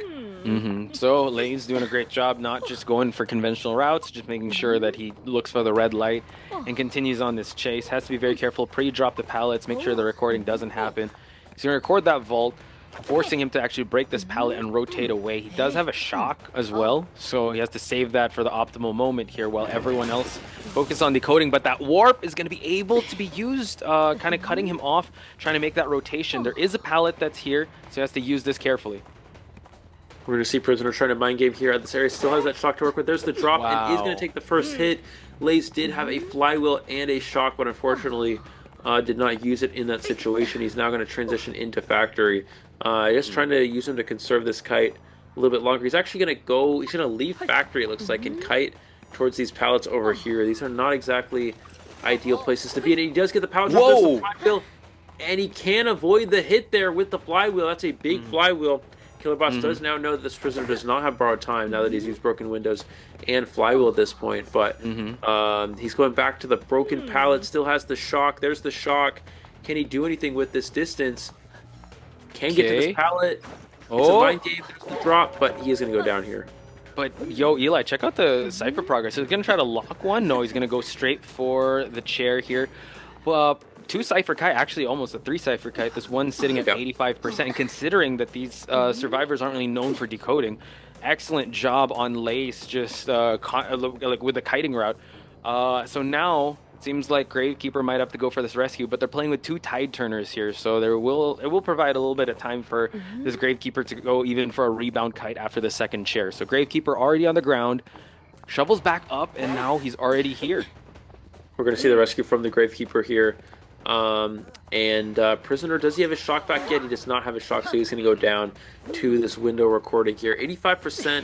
If Gravekeeper can go, or if, let's see, I guess Knight could save. They definitely should save one more time here. You don't want to sell against Clerk. It's not a hunter you want to sell against. So we should see a rescue and a body block from the next survivor here. I wonder if that's going to be Knight or if that's going to be the Grave with a Psych Heal. Looks like we're going to see the Psych Heal, and Grave will come in for another save. I think Knight Rescue is so much better just because Knight can actually shut off the Clerk's abilities and swings to support a kite, and also has Tide Turner, and has Shield as well with the sword ability, but looks like it's going to be Grave here. Getting cut off early on here. No Tide Turner play. He's going to use the warp just to cut out the distance, and the shock for him to be able to eat that hit. Force attack recovery for this prisoner to move on away. Juan is going to try to get the attention, but Lay still has the ability to get to this windowed area before the recording. No block here for him to use. Able to kind of make that transition happen. But while this is happening, the last Cypher is still not ready. So Lays, unfortunately, might fall down in just a bit, folks. And Lays does not have... he's going to flywheel, but there's nowhere to go. All these pallets have been destroyed already. He's going to get knocked down in this corner area. They have good progress in the last ciphers, but they're not enough just yet. It looks like 90% on one of them, 36 on another here. One. Wow. Yeah, he's able to get the pop-off just in time here. But the last cipher is still yet to be worked on. This is where Clerk can start to control the match here. So I was going to be very careful in this position. Yeah, and we've seen this before where Omni kind of just focuses just on one cipher. So let's see. Yeah, you got to open up another one just to keep the Clerk preoccupied. Aqua here can get some locks in with his Knight ability. Now able to get the predictions wrong, unfortunately. Drops the pallet, but this actually opens up for the swing and also gets the... Oh, man, that was actually a great hit there by the Clerk here. So the Knight, not much left to work with. Got to pre-drop those pallets. The Cypher progress is a lot left to be desired. He does have it now, gets the lock onto him. Can he get another prediction right here? Actually, just going to use this to go through for more distance. Looks like we're going to see, he does not, he's got one recording. I think it's a pallet break, I'm not sure. Oh, gets the hit through the pallet as Knight tried to camp there, but got the hit on the pallet drop.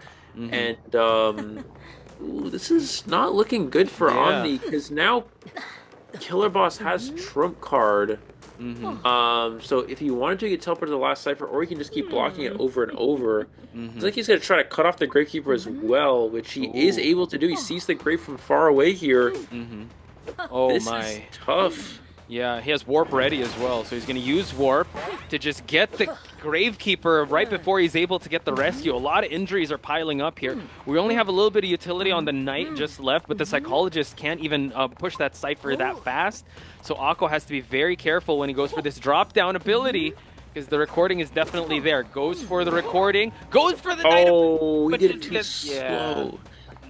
Oh, he did it a split second too late there. He's able to get the swing off before the Knight was able to use the swing prediction there, and he's going to be on chair for the second time here. Everybody's injured. Nobody can rescue at this point. Juan's going to try to hide out. He's got an elbow pad, but it doesn't matter. Psych's just going to get recorded, and the elbow pad from the Gravekeeper, I mean, it has to make a rescue here somehow, but he's just going to get cut off. He doesn't even get to elbow pad. He gets knocked down here. Psychologist is not able to pop the last Cypher machine yet, and he is going to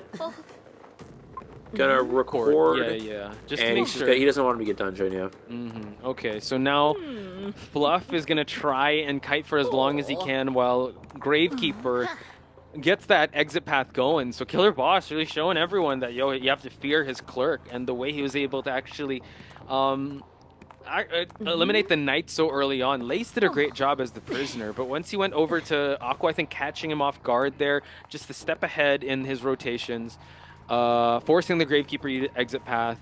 The skill Warp is about to be ready in just a bit, so I think he's going to try to down Fluff and then go for the Gravekeeper, but Gravekeeper still has to work on a Cypher here. We're going to see Psychologist going to try to waste as much time as possible here. Grave is going to go push the corner Cypher here at God Kiting. And if he sees the Cypher moving, I would just go straight to Grave. Because Grave doesn't have self-heal, you can just down him, leave him on the ground without self-heal. I guess you don't want to leave the 76 Cypher to be decoded, though, so it's hard to say. Fluff doing a very good job just wasting as much time as possible in this area. There's the pallet block, still gets the vault off in time, though. He's going to try to mind game in this area.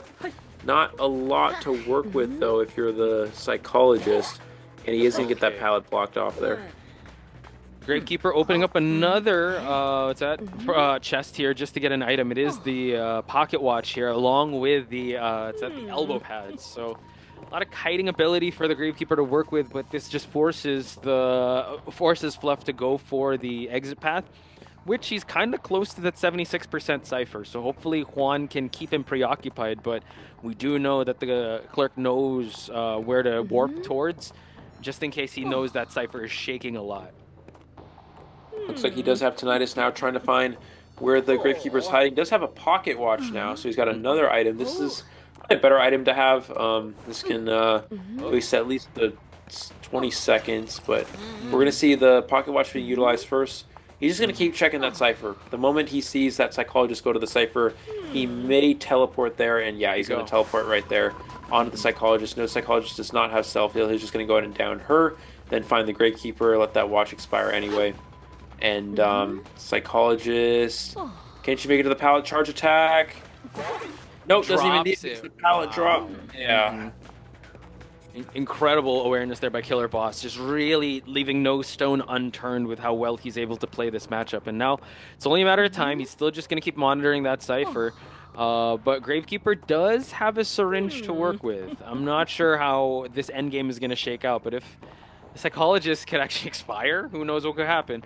Let's see if the Gravekeeper is going to try to heal up and then kind of just bait out any interaction and then go for the heal. The full heal, I mean. So still not out of the woods yet is Killerboss. We're going to see... Well, I mean, as long as he finds the Gravekeeper without the Psychologist getting picked up by him, then it's going to be fine. He can't seem to find Grave just yet. Grave's going to use this syringe to prevent himself from getting crows. So as long as you're interacting with a heal or a Cypher, you will not get crows. So as long as, and that counts for self-heal as well. So if Gravekeeper is using a syringe, it can prevent you from getting crows. He can just keep using the syringe to deal like a 1% of his heal every few seconds. Or whatever, and that'll prevent him from getting crows at any point. So Graves essentially is going to hide out, use the syringe to keep himself from getting crows, and hope that Psychologist bleeds out and he can get dungeon. Okay, we're gonna see the psychologist get picked up here. Is he gonna go for a chair? No, he's just gonna take him away from the rocket chair. But yeah, and also to kind of stop the bleeding from happening. But note that the Gravekeeper is kind of positioning himself towards the dungeon area. So let's see what Fluff's gonna do here. He's actually gonna allow him to, in a kiting area. Oh, he's gonna try to go for a decode, forcing the decoder, forcing him to actually get more, to bleed out faster. So Juan still continuing on here, just to hide out. I see. He's doing this strategy. If you carry a survivor around, they won't bleed out while they're on balloons. So to delay the bleeding out time, he's just kind of carrying him around a little bit.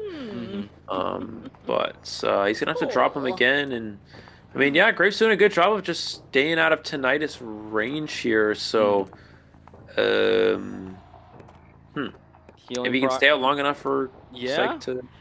This is actually, I think the longer this game lasts, Killerboss has to keep his wits about him because Psychologist is about to expire, but he knows where the dungeon is at.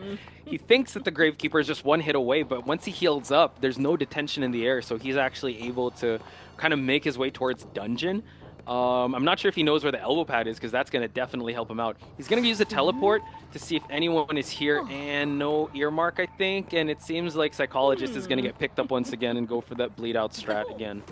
But this is Fluff we're talking about. He's really good at kiting at good spots. So let's see if he's going to force that. But it looks like the Gravekeeper, is he going to touch that Cypher? I'm not sure. He's already at factory. Yeah, it looks like he's going to... He's going to pop it. Eli, look at that. It's at 90%. He's looking at the Cypher. He's looking at it. He does look at it. He did look at it. Still 10% to go, yeah. He's able to look at that just in time here. And no teleport though. Fluff is doing a great job. Can he actually? Oh, he's gonna actually hunker down here and go for Juan instead. So he's trying to look back to see if Psychologist is gonna work on that. So the split pushing of Cyphers. This is so intense. What is Gravekeeper gonna do? He's gonna go just try to stay out of sight of the hunter here. Psychologist needs to push a Cypher. Psychologist is fine if she gets found, because if she sits on the ground, she can just bleed out. So Psych needs to go to the Cypher and decode, force the hunter to either chair her or just leave her on the ground and let her bleed out. That's what Fluff is kind of doing. He's in the area here, so... I don't even know if he should be trying to kite. I feel like he should just be... I'm trying to think about... Yeah, just trying to at least go to a Cypher. Just to go to code, he needs to be decoding now. Yeah, he needs to not be running around. Running around does nothing here, other than give the hunter free time. What's scary is that if they push for endgame, there is detention to worry about, and they still got to open up the exit gate. But Juan, he's going to get found out. Oh, he got found, yeah. Yeah, so now he's going to try to tiptoe his way, but Juan gets found out. So I think he's got to heal up before he gets... Okay, finally, he gets the heal up. So this possibly allows the Psychologist to kind of go for the... Oh, no, he's going to try and record that, but let's see. Juan has to be able to provide enough time for this last Cypher to pop because they both have borrowed time here. He's going to try to go for another record here, and he's able to actually stall the Cypher. Yeah, Juan also does not have self-heal, so... And Juan has not been bleeding out that much, so he can actually just down him, then find the Psychologist. As you can see, he's at 0% bleeding out, so he's just going to teleport here. Yes, Tinnitus. Does he see the trail of the Psychologist? He does see the trail of the Psychologist, and now he knows where his last target is. Now that's going to allow him to get the 4 kill. That is insane how they were able to make this happen. An incredible back and forth on the... Well, the survivors with the never say I die attitude. Fluff doing an amazing job just trying to bait it out. But like you said, I think maybe it could have changed it up if Fluff would just force himself to bleed out and give the dungeon to Juan for them to at least get a one survivor escape. Because right now, Juan can't do anything. Killerboss already has expended all the exit paths, and now it's going to be a GG going to be called here for both Hunter and Survivor here. Yeah, that's going to be a 4 kill here. He's going to just let the Psychologist bleed out, and he's going to go ahead and share the Gravekeeper. I mean, he doesn't even have to. He can just go stand on the dungeon. And if a survivor, he sees a survivor crawling up trying to get out, he'll just share them. So at this point, it shows how much these two teams want to be the ones to represent the NAEU region. I don't really expect to see as much, but it's a high risk, high reward character, and so yeah, it's still kind of first game between them and MHX with this opera singer, and this could.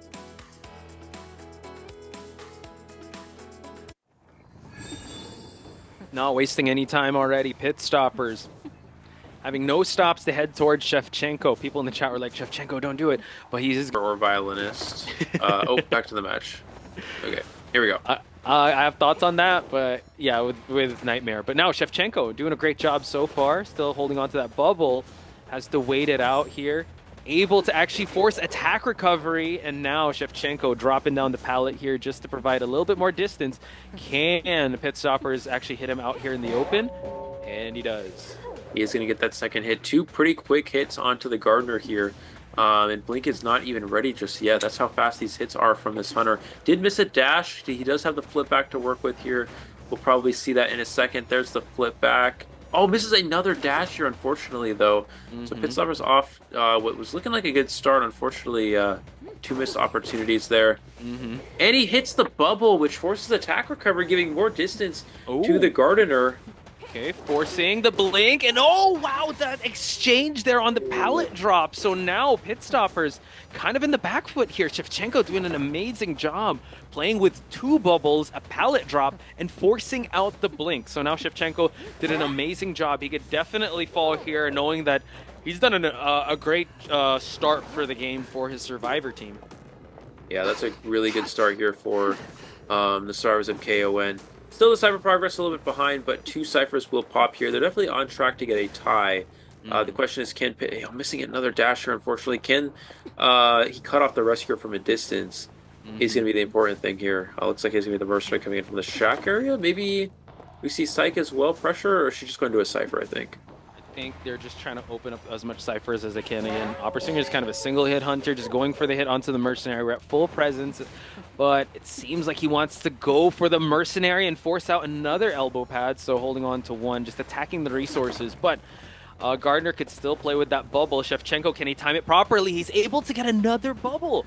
So 3 bubbles actually just extending the life of Shevchenko here. Not forcing out attack recovery at this point, but now going back to the rocket chair, but the psychologist able to use that whistle for the Mercenary to go for another rescue.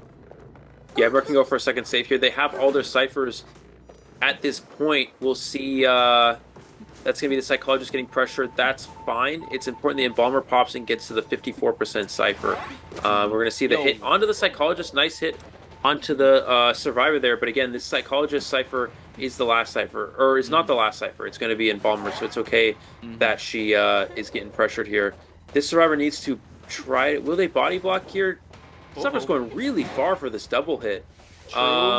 And this is going to allow the Gardener to potentially get away here. And do we see the Embalmer onto the last Cypher just yet?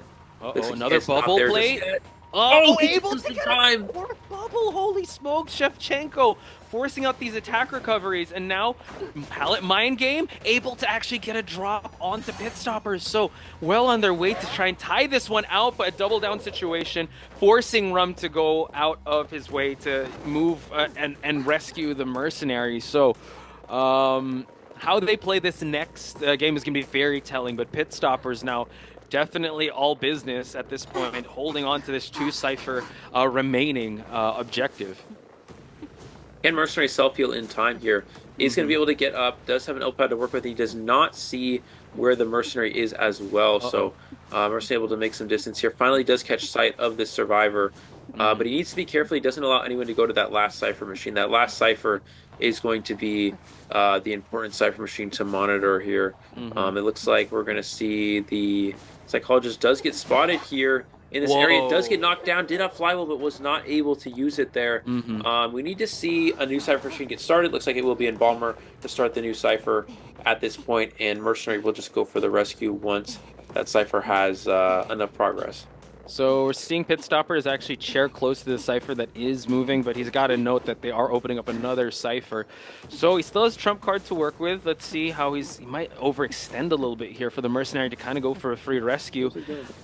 He's going at the back of the shack, so no one's actually here. And now this actually gives a big extension for Mercenary to kind of position himself, and this allows decoding progress to be done on their backup Cypher. Yeah, I think he's just going to wait until the Cypher's prime before rescuing, just to be safe here. Yeah. So Cypher at 75%. KoN in a position to potentially tie here, which would force an overtime round. 90% here on this Cypher machine. Will the Mercenary come in for the save now? He's going to come in for the rescue. Gonna want to hold that elbow pad for the end game. There's the hit. They need to be careful, though. He might try to balloon the Mercenary. Mercenary needs to elbow pad away here so they can go for the pop. No, they popped two. Ooh.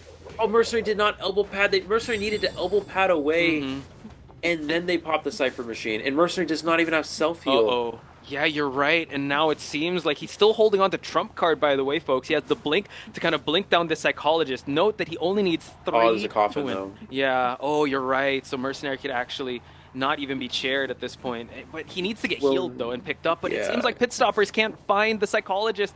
The earmark is actually trading off here. And look at that, Rum. Oh, he's actually going to try to go for it. Oh, hang on. Pallet mind game, Rum. Goes for the swipe. That's 3. Able to go for the 180 hit. And now Psychologist could see the rocket chair. And we note that he still hasn't used Trump card just yet, so he could go for teleport. The Mercenary is going to get rescued. This is going to be real tough here, Eli. It's going to be interesting. I'm trying to kind of curious how KoN's going to play this out. We do see the Survivor is dead on share here. Pitstopper is going to teleport. Nobody at this gate just yet. And yeah, that's right. Psych is dead on share, so he just needs to find one more Survivor to eliminate them and secure the win here. Needs to get a 3 kill. Let's see if he's able to find who is hiding up in this 2-story area. It looks like still not able to find anyone just yet. No one's touching the exit gates just yet, and detention might run out in just They're gonna a wait out bit. detention. Yeah, so I think that's the best one. I think he saw someone actually up there. But yeah, it's still tough because they still got to open up an exit gate, and he could just actually focus in on one survivor. Note that the Mercenary does have an elbow pad, so he could just like go for the Embalmer. But yeah, another intense back and forth here between 2 survivors and 1 hunter. Detention won't be a factor in just a bit, folks. And now Fi has to be very careful not to get spotted out in the open, and it actually does get spotted out in the open here. Yeah, the Mercenary is going to drop both these pallets. Detention is going to expire, but the dungeon is right here. So basically what Pitstopper is going to do, unless Mercenary can actually make it to the dungeon here, but the gate does not have enough progress. It's only 40% of the way done. There's the hit. He can try to run to dungeon, but he's not going to make it. We're going to see him, unless the Embalmer, was he able to move the coffin? I don't think he was. Did he? No. I think he might actually just chase out. Oh, he has to move him actually away from the dungeon because he did move the coffin to the other gate. Oh, wait, if they coffined him immediately, yeah. Well, would have. Yeah, wouldn't he have? Well, he picked them up though. Then he dropped him. Oh, goes for the teleport to try and chase him out. No, he's trying to force him out. Embalmer needs to not leave though. Embalmer's gonna leave. Can he clone back though? Yeah, I think he can. And just like that. Oh, there's the crawl. Can he get? He's so close, and just like that, folks, Pitstopper is able to get a 3-man elimination, meaning Omni is gonna move on. If he got a hit and forced attack recovery, the clone would have expired, so he wouldn't have been able to teleport to flip back very quickly towards the ending point of this. Since the start, giving a shout out to Blush, to Minnie, to Hanako, to everyone that his Dream Witch also was a very standout performance in this matchup. Out on top. With the 3rd kill in that last round. Abyss tournament qualifiers. Yep. And we'll